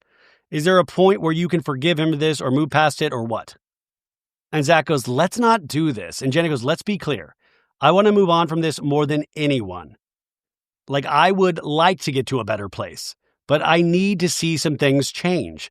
I need to see that you're not going to be trashing me 24/7. I need to see him stop getting scrotox. But you know what I'm saying? It's so, we cut to commercial, but that's what confuses me. Of like, Janet was very scared carrying her baby, just like Nia's scared, I'm sure, and Doute's scared. Like, that's why you realize these real life consequences of even a reunion as intense as this one would possibly be because of the season they had. Was it the smartest idea that they ever had? We are back with the gang from the valley. Janet, you and Zach made up in Santa Barbara. But then at the Zen party, you were screaming at each other. Why were you two not able to keep the peace? And Janet says, I felt like Zach kept blaming me for whatever friendship thing he was feeling with Brittany. He felt like Brittany and him weren't as close anymore. He should take that up with Brittany. I wanted space away from you. I needed that. And Zach goes, no. And Janet goes, she did not like those comments either, and she wanted her own space from you. So now Janet is speaking for Brittany, and Andy goes, Zach, you felt like Brittany was taking Janet's side a lot over you, yes? When it comes to Janet, Zach says, I don't know what voodoo craft she does, but like... And Janet goes, maybe I'm just nice and a good friend to Brittany. And Doute like rolls her eyes, and Janet's like, maybe we have fun together. And Zach kind of shakes his head like, there's no way that's fucking true. And then Luke pipes up, and he goes, Zach, I want to say I love you. I'm obviously closer to you than I am to Janet and Jason, but it's hard how much you talk about Janet. It's hard to hang out sometimes. There's a shot of Doute like, oh, Luke. But Luke's like, yeah, it's hard to hang out sometimes because it is too much. You know, Janet's name comes up too much. It does, dude. Wow, Luke is potentially the only one on stage doing radical honesty. And Zach goes, okay. And then Brittany goes, but I love you so much. I love her so much. I love her so much. And Janet goes, and I want you to have support and friends. I'm the better friend because I want that. And Michelle goes, but you can tell there's a level of jealousy. And then Zach goes, did you just call me jealous? And Janet goes, you gave her shit when we were at Craig's. And Zach's like, oh my God. And Michelle goes, you want Brittany to be your best friend. That's okay. And Zach's like, no, Janet was on you to not hang out with me. And Janet goes, Brittany, did I tell you not to hang out with him? And then Brittany goes, yes. Yeah, a couple times. Did I tell you not? Brittany, did I tell you not to hang? Yeah, you did. A couple times. And Zach's like, every time I was with you, she would text you. And Janet keeps going, I asked you if you were hanging out with him. And Zach's like, what happened on her birthday? Can I talk now, Janet? What happened on your birthday? Did she take down her post? And Brittany's like, yes. And he goes, you put up a birthday post, Janet, for Brittany. And Janet goes, I was pissed. And Andy goes, and then you took it down because I was pissed at this point. And Brittany goes, because Zach was with me. Scheana goes, at that point, Brittany had only communicated to me that she was still taking a break from Zach. She wasn't ready to talk to him or see him. And Brittany's like, we had just started talking right before my birthday, me and Zach. And Scheana goes, you hadn't communicated to me that something had changed. This friendship dynamic is so interesting because why would Brittany have to communicate? Like, this is Brittany's life. It's also Brittany's birthday, but it's a really interesting friendship. It's like a game of chess. I mean, maybe a game of checkers, but like it's so interesting. Like people are getting their feelings hurt. People are hanging out with other people. It truly is. It's wild. And Zach goes, no, it wasn't Brittany. It was 2 months prior. Scheana goes, from my perspective, Brittany was like, I'm not talking to Zach. I'm mortified by the things he said. It's not okay. It's horrible. If I ever talk to him again, that was the tone. And Zach goes, if I ever talk to him again? And Brittany goes, listen, Zach, I did tell you it was bad. I was honest with you about it. I need my Toms. Can somebody get my TomTom shots? I love you, honey. You know that. I love you, honey. Come on, Zach. Don't be that way, lover. Come on. I love you, honey. Come on. And he goes, Kristen, you're tight with Zach and Brittany. How do you think Brittany has been as a friend to Zach versus Janet in the past few years? And Doute goes, I think she's a great friend to both. But I know that if Zach makes any comments or there's anything like that, Brittany immediately is like, don't. But then I also know that Janet will talk shit and Brittany doesn't say stop. And Janet goes, I don't talk shit about you two to Brittany. And Brittany turns to Doute and goes, she doesn't. And then Doute goes, you've literally told me, Brittany, about group chats that she's talked shit about me before.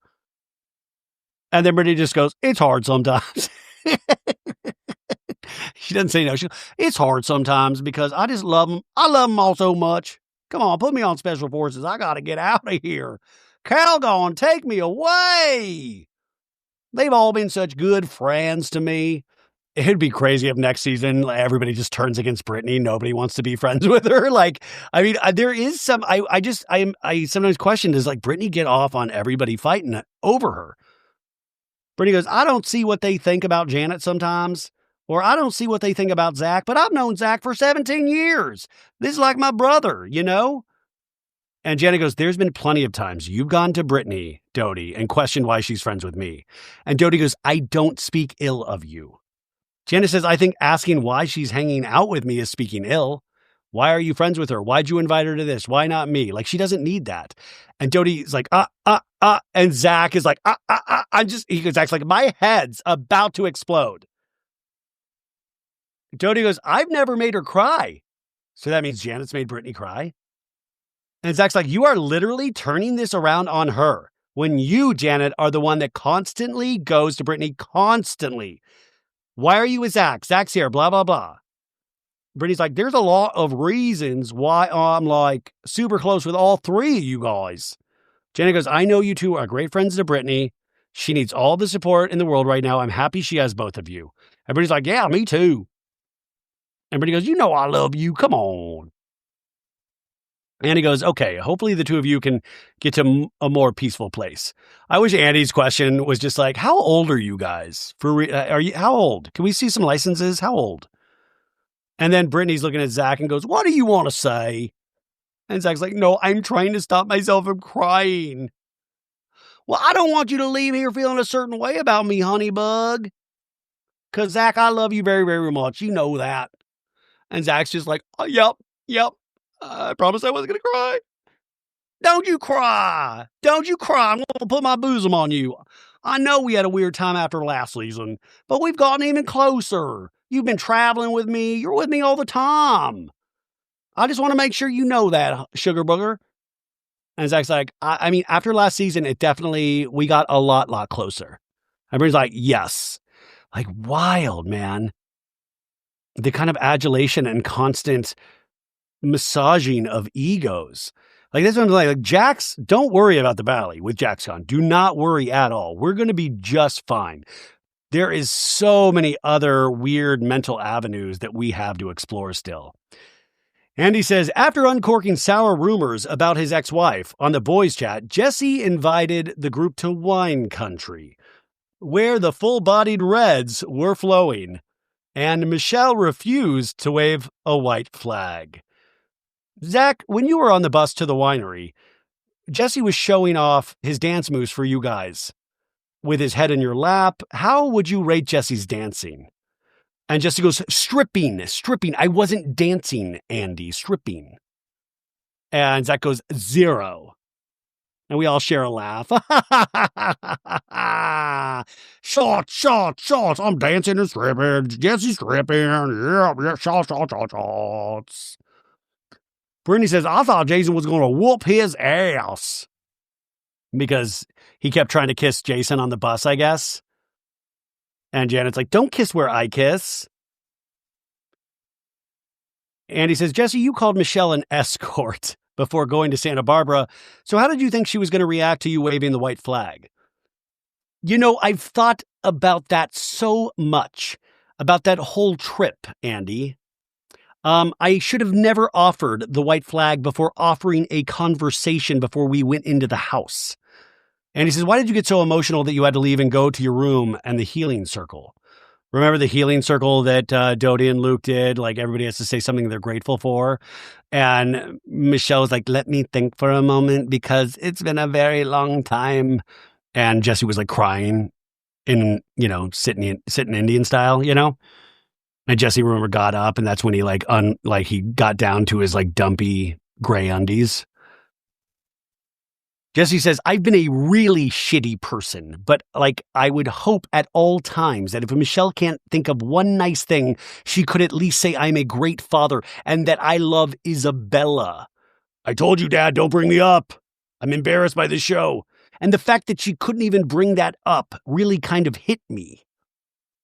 And Jenna says, it's kind of hard to ask her to offer a compliment right after all this happened. 100%, Janet. You didn't have a conversation with me. You didn't call me. You didn't apologize and said you were laughing in the car with Kristen saying, what's wrong with me? Well, I said, I hope after a couple of glasses of wine, we can get a smile out of you. Being a frigid biatch. I don't think I've ever truly gotten an apology from you. He goes, we have apologized left and right. Is he saying the royal we here? And she's like, no, we haven't. And Jenna goes, just say you're sorry now. I've said I'm sorry. Say it now, Janet says. Well, listen, I'm sorry. And I've said it over and over again. I have to now worry about the fact that I said it, and Isabella might get bullied someday. Oh my God. A couple kids came out when I was playing hopscotch and talked about Mom being a high-class prostitute because of what you said, dummy. You made me look like an idiot, Dad. And Michelle's like, exactly. Why you worry about that? I said, I'm sorry, Michelle, because your clients have told you that. And she's like, no, they haven't. Yes, they have. And he says, all right, Michelle, I want to know about the gay guy that was zelling Jesse's money. And he's like, I want to know about, is he cool? Is he single? What's going on? But Jesse goes, I can tell you all about him. We spent, 3 summers at his house in the Hamptons. He came to Capri. I always call it Capri. I love that Jesse calls it Capri, which I'm guessing, since he's more elitist, is the way to say it. He came to Capri. Or why don't we just call it Capri? He came to Capri with we went 3 times. And he sent me money on my birthday. On my birthday. And then he goes, were you blowing him for money? No, we have been friends. He was one of 52 people at our wedding. And Michelle goes, it was very ironic, but she wanted to use that to help her narrative. It's not a narrative. You're a disaster. Janet says, people sell her money. People sell you money. This is a great ad for Zelle. Janet goes, it doesn't mean you guys are doing sexual favors for it, but it really would help season 3 if you were. And then Michelle goes, I'm not going around texting people that you're a fucking whore. And he goes, Jasmine, what were you thinking as Michelle and Jesse were screaming at each other about being broke and gay guys sending money? And Jasmine goes, I was like, why are the gays being brought into this? Jasmine's doing a nice little comic relief here and there. Jasmine says, I was like, leave us out of this right now, okay? That was my first thing. And he says, did anyone here actually believe that? And everybody says, no. And Brittany's like, no, we were all like, she's worth more. She'd more than $1,500 a night. And Jesse goes, I honestly didn't even believe it, and I should have never said it. And it wasn't to smoke out the mole because he could have literally said anything. He knew by saying that it was going to be on the season. So what did you want to do? You wanted to ruin my reputation. I sent that text and then I was like, shit, the wheels are in motion. The plan is working. And then I wrote down like, maybe I'm just trying to smoke out the mole. And Doute goes, and now Danny's the mole. And Jessica goes, yes. And then we smoked it out. Danny, we smoked him out. And then he goes, all right, we need to take a break. I'll be right back. What a bunch of weirdos. We come back from break and Andy's like, all right, let's get into it. Danny, there was a lot of talk about your drinking this year and it being a problem. What's going through your head as Jax talks about his struggles? And Danny's like, I would have to rewind because Jax going into this season had said he was going to be coming after me. And then Jax goes, hey, by the way, I am truly, truly sorry about how I handled that. My bad. Hey, you know what? I did. He did. He tried to call people. He tried to call like Janet and Jason and stuff and get people on taking Danny down. And that's just horrific, man. And Jack's like, first of all, Danny and Nia, even before we started the show, would constantly call me, happy birthday, how you doing? Even in rehab, the sweetest people in the world to me. Okay, first off, I love it. He's like, amazing people. So I knew I had to take him down a peg. But secondly, the thing that stood out to me in this line, even in rehab, didn't Jack say, nobody reached out to me while I was in rehab? You know how that made me feel? Didn't he say that? And now we find out Danny and Neo were reaching out to him while he was in rehab? I mean, they probably called the facility. They couldn't get a hold of him because Jax was out and about town. But he says, the sweetest people in the world to me. And Zach whispers under his breath, that you treated like shit. That was a terrible, terrible thing for me to say. Terrible. You have always been the nicest guy to me since I met you, Danny. And I am truly, truly sorry that I've ever said anything about you. Now, remember, Jax had called them before the reunion to apologize. I think not because he was truly sorry, but to kind of soften this conversation. And then we cut to unseen footage from the Zen party, the final episode, where Danny's talking to Jax, and Danny's saying, before the summer started, you, in so many words, said that you wanted to take me down. And Jax said, I said I'm trying to take you down? Yeah. Come on, man, own up to your stuff. That is the pot calling the kettle black, if I've ever heard it. And then Danny goes, oh my God. Oh my God. Oh my gosh, dude. And Doute says, Jax, why did you want to go after him? I don't know. And Nia goes, you told us why. You said that you didn't like your edit in season 1, and that you said that you felt like we got too good of an edit. And Jax says, oh, that. Okay. Oh, I'm sorry. So, okay, rewind that. I was told that they get protected on the show. And Nia goes, by who? We don't know anybody at Bravo. This is so inside baseball, and this is a little fascinating because Jax probably heard somebody on crew or production saying, oh, everybody really likes Danny and Nia. And he took that as, these motherfuckers are protected. And Jax is out there slaving away. And then Jax shuts Nia up and goes, this is an apology. I'm apologizing. I'm sorry, and I don't know what else to say. You don't have to be my friend again. I understand. I don't deserve your friendship. And Danny goes, I wanted to be your friend, man. You were like a brother to me, dude. Like, I cared about you a lot. I defended you a lot. It really hurt. And Jackson's like, I know you did. I know. And you just took my face and you just dug it in the dirt. And you just kept going and going and going and trying to ruin my character and my name and my marriage. He goes, I'm sorry, and I apologize. It was hurtful, man. And I care so much about my friends and people, and I cared so much about you, and it sucks, man. I know, like I said, I don't have anything else to say other than I'm sorry. And I don't expect you to be my friend tomorrow, but I just want to let you know from the bottom of my heart, a shot of Zach rolling his eyes. I really am sorry. I truly am. And Zach goes, why does anybody believe what he says? Zach's right. And Danny goes, thank you for the apology. Thank you. Here's what I was saying at the very beginning 2 hours ago on this. is that Danny is a good person that I think has made some really bad mistakes, or just some mistakes, as we all do. And I'm not trying to excuse anything that he's done, especially what he did to Jasmine. But like, he does seem like a very caring person. And it's also that concept, you guys, I was talking about this with Josh on Wednesday's episode, is that you can win the scene, or you can lose a scene, but win the audience. And I feel like Danny has lost multiple scenes this season, or people have thought they have won in scenes with Danny. Like, I don't think they look at like, do I think Janet really likes Danny and Nia? No, I don't. So, I think they don't, I don't think they think of it in that way. I think they truly do think of it in sometimes reality show terms of like taking somebody down, and they get so caught up in that. And then they use it like, no, we're trying to do what's right, and the pious moral thing, when in essence, it's like that fever pitch you get when you're trying to take somebody down. And it's really, nobody would admit it, but there's a weird excitement to it. And I think everybody gets caught up in that.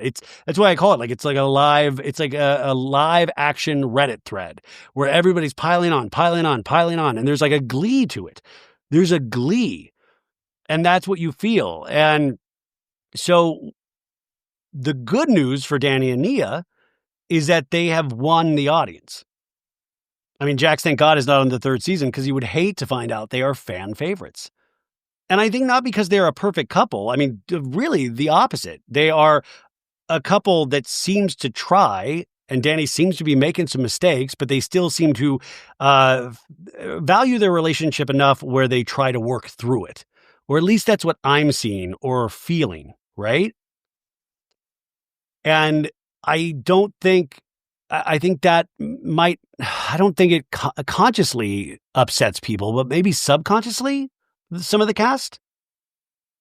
And he goes, okay, well, getting back to Danny, when you were in the pantry, what was the temperature like? No, he goes, when you were in the pantry and you took a swig, we flash back to the pantry, him closing the door. Were you trying to hide it from the cameras or from Nia or from the group or what? And Danny's like, mainly from the cameras. Because I knew going into this, it was already that Jax had said what he had said. And so here and there, I was trying to hide. Okay, so that's honesty right there.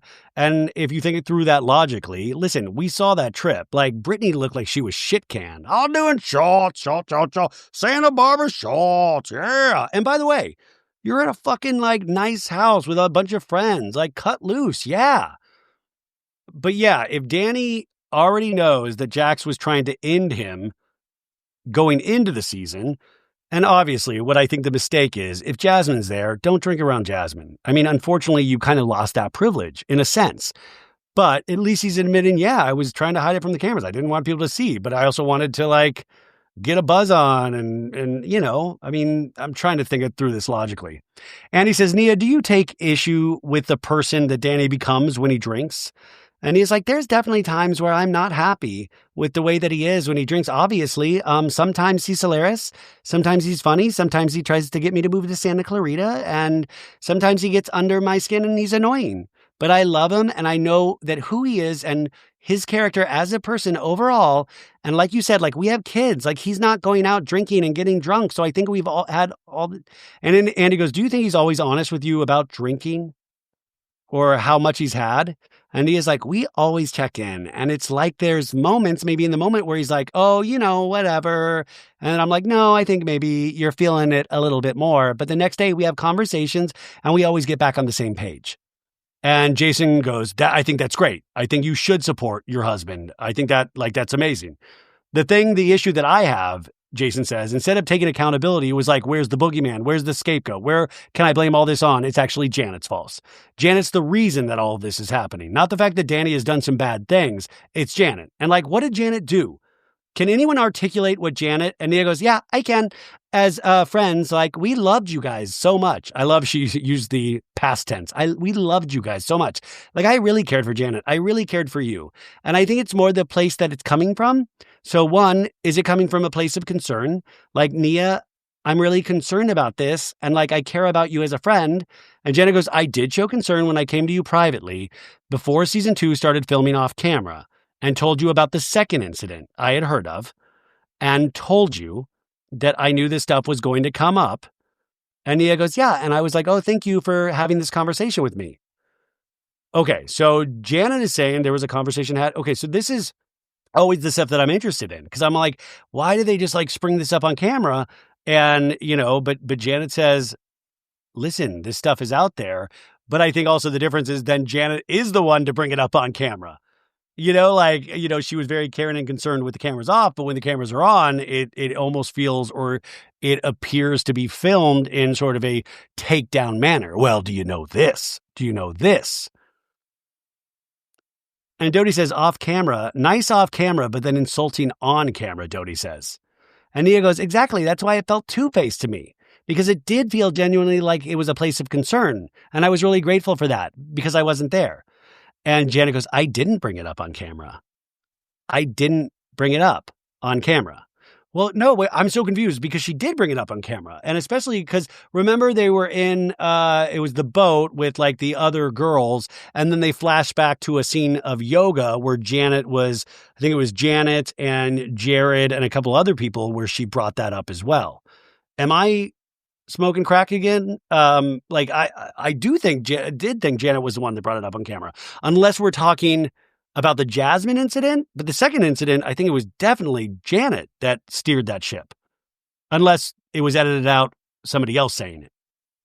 Nia says, you are the only person that has continually perpetuated this conversation, Janet, when especially the people involved were done.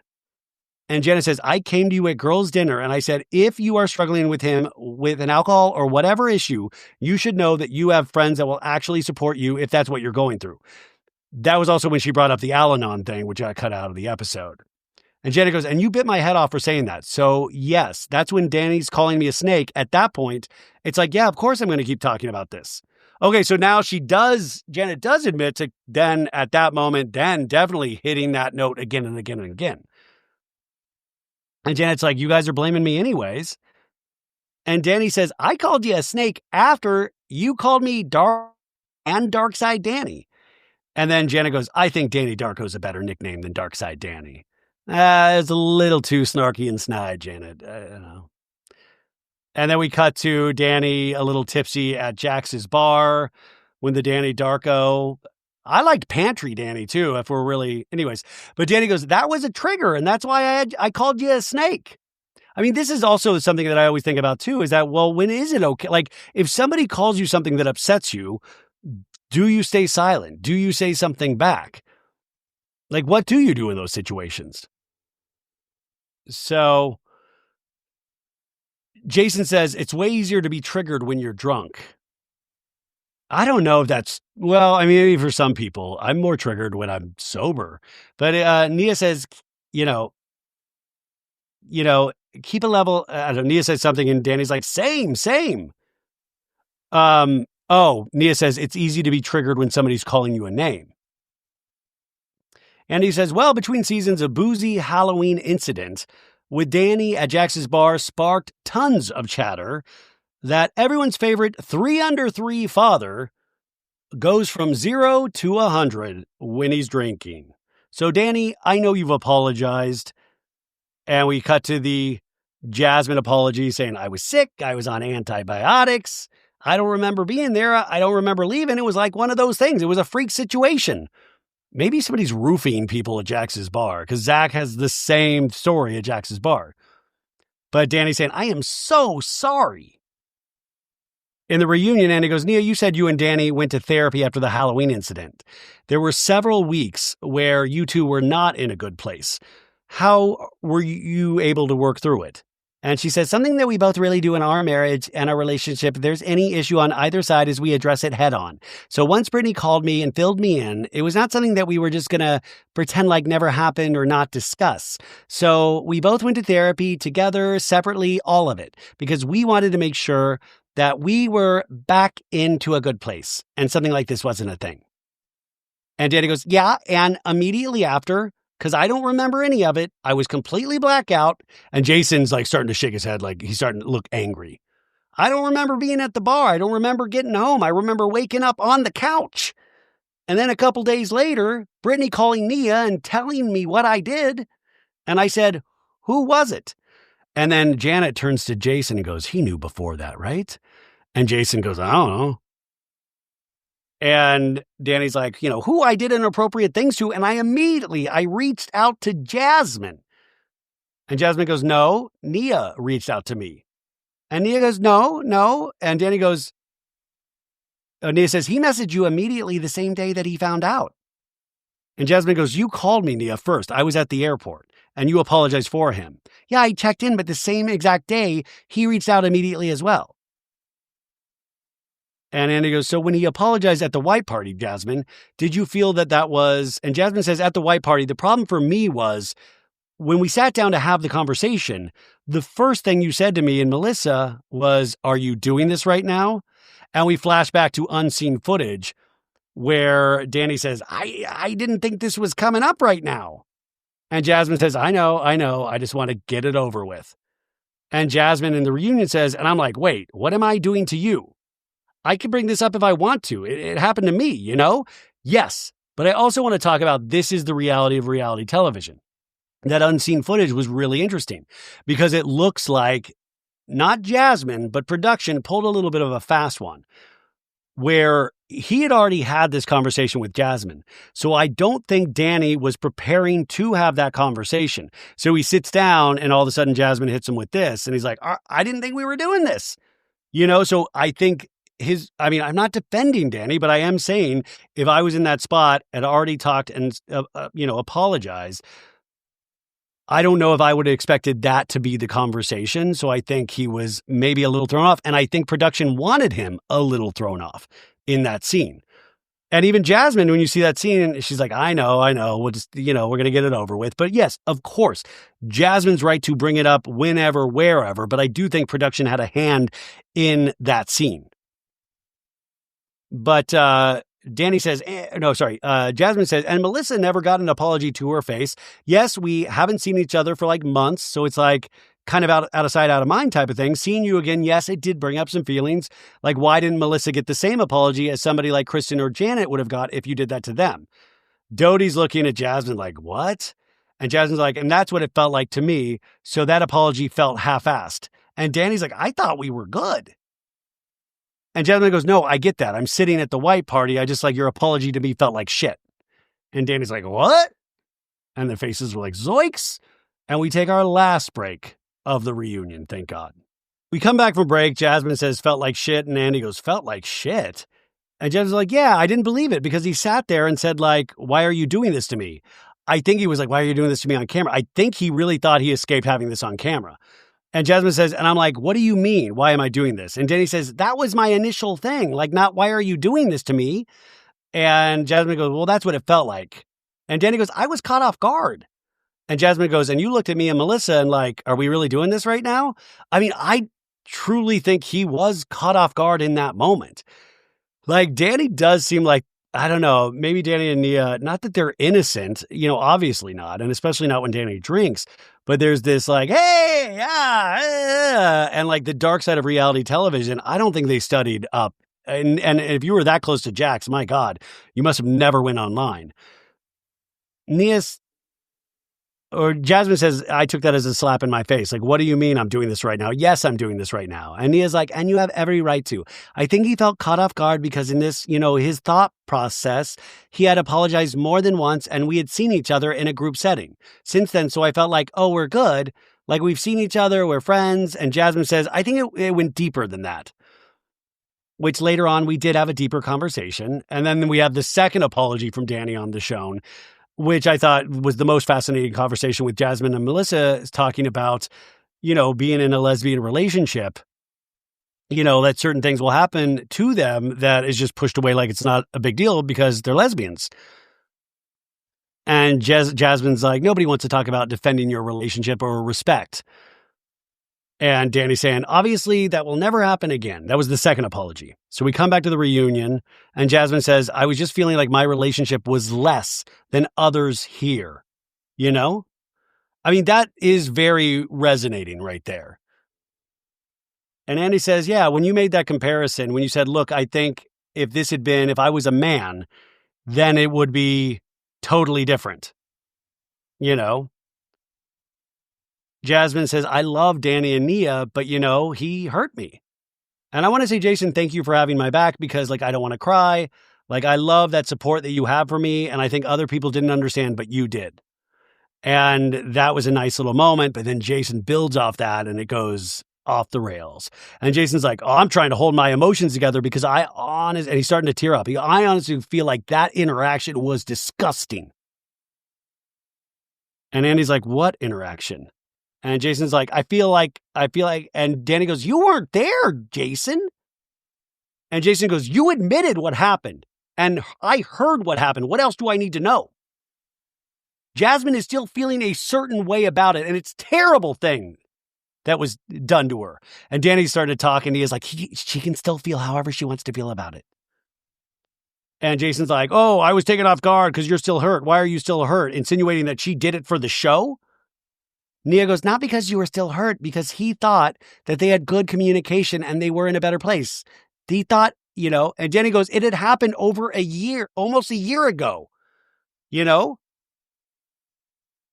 and people are talking over each other. And Jasmine's like, yeah, but we hadn't seen each other. And Danny goes, we had seen each other a few times. And Jasmine goes, but not like Danny, not like in situation. And Danny goes, I just didn't know anything was unresolved. And Jason goes, if I did what happened on Halloween to you, you can change your mind and be mad at me for the rest of my life. And I will grovel at your feet and apologize. I will never say another word. And Nia goes, I don't think we're understanding each other. And Danny says, I don't feel like we are either, because I have apologized over and over, and I will continue to apologize over and over. Jasmine says, you say even at the after show, why would she bring this up again? It's like that right there is a slap in my face. And Jason goes, yeah, why even ask? And Danny goes, what do you mean? The after show saying that you brought it up again? And Jasmine's like, yeah, on the after show. You said something like, oh, I can't believe it was brought up again.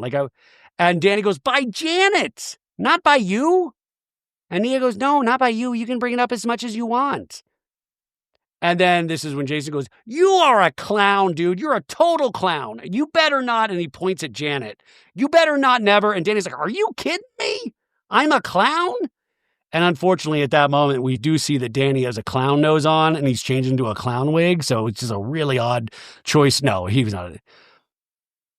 But Jason's like, this guy. Blame everybody for you being a douchebag. You know what? And Janet goes, I'm glad I actually talked about it a lot because, and Jason's like, yeah, blame Janet actually. And Janet goes, well, I'm glad I brought it up because it's happened multiple times since. And Nia goes, you're making it sound like he is going out and grabbing women all over when he drinks, and that's wrong. I love Nia got dropped into her voice, and that's wrong. She's got a black belt in judo, you guys. And then Janet goes, he's been inappropriate and made women uncomfortable multiple times since, as recently as the Super Bowl. And Nia goes, Janet, that's a lie. And Jenny's like, that's a lie. And you're really good at lying, Nia says. And everybody's like, zoik, zoik, zoik. So we have the intense music as we end. That's where we end. And so it's like, God, we're not coming to any resolutions. And the Janet bringing up that other specific thing of the Super Bowl, not that I think it was planned, but my God, it wasn't a great look. But yeah, I'm really curious what episode 3 is going to bring. I saw the first 6 minutes. And like I said earlier, it made me very angry immediately. And then they put up the National Domestic Violence Hotline, Substance Abuse and Mental Health Services Helpline. The Domestic Violence Hotline, you guys, is 1-800-799-7233. And the Substance Abuse and Mental Health Hotline is 1-800-662-4357. It is free, confidential, and available 24/7. So if you need any of those, any kind of help, there it is. And then Andy's voice comes up. Next week, the dramatic conclusion of the Valley reunion. And we have Andy saying, did you befriend people like Scheana and Kristen, Janet, to get on TV? And Jason goes, that's an attack. That's not a normal thing to do. It's not just like, oh. And Doute goes, which I told you to your face. I was trying to be a bitch. And Jenna goes, I feel like the way you're framing this is makes it sound like I have good as gold posters all over my childhood bedroom. I mean, obviously that wouldn't line up timing wise. And secondly, they don't have good as gold posters. I fucking checked. I wish. And then we have Andy saying, raise your hand if Jax has referred to this show as his show. And everybody raises their hands. And Danny goes, you said you fired everyone from season 1. because you didn't like your edit. And everybody's laughing at Jax. And Jax goes, I don't have that kind of control. And everybody goes, we know. And Brittany's like, And then Danny's saying, somebody saying he apologized 4 times. Oh, Janet, this is the continuation. And Janet's like, he's done it since. And Nia's like, he has not. He is not. And Jason's saying, you keep saying you attack for no reason. And Nia says, that's a lie. That's a lie. And then Nia turns to Danny and go, I think I'm having contractions or something. Like, see, this is what I'm fucking talking about. This was what Janet was scared about last season. And now Nia. So obviously next week's going to be a very nice, heartfelt episode where they all tell each other they love each other. What did you guys think? We're only 2 hours and 20 minutes into this thing. I thought that was a really dark episode. They've all been dark. I mean, I can't wait to retire the word dark. But yeah, I was really bummed out. And I just, like I said at the beginning of this thing, I feel like there's pieces of information that we don't know. And the Jason anger is a little confusing. And I think, I don't think Jason is making himself look great in this situation, even though I think he firmly believes in what he's saying. I'm really curious. I also, that's the thing. Sometimes with reality shows, you need to believe that there is room for resolution. And I don't know if there's resolution here. I don't know if there should be resolution here. And yeah. And that's why I'm always shocked when these people sign up for another season. But hey, money. It's hard out there. This is good money. Season 3, you start making some real dough. Anyways, folks, that is it. Sorry I didn't make this quicker, but yeah, hopefully you had it on in the background while you're doing stuff. Have the best Thursday ever. Come back on Friday for a Real Housewives of Orange County recap. Also, if you need more, we got Patreon over there, patreon.com/SoBadIt'sGood. If you like the show, give it 5 stars on Apple Podcasts. And if you're joining us on YouTube, thank you. Thank you. And thank you to Maritza Lopez and Sandra Fryer, the people I work with. I really appreciate everything, you guys. I'm going to be thinking about this all night. I truly do. I get so wrapped up in these shows, and then I sit there and think like, oh, I want everybody to get along, but why are they saying this, and why are they doing this? And I would be so hurt. Yeah. Anyways, next week, the final episode, potentially, of Jax Taylor on reality television. Bye, guys.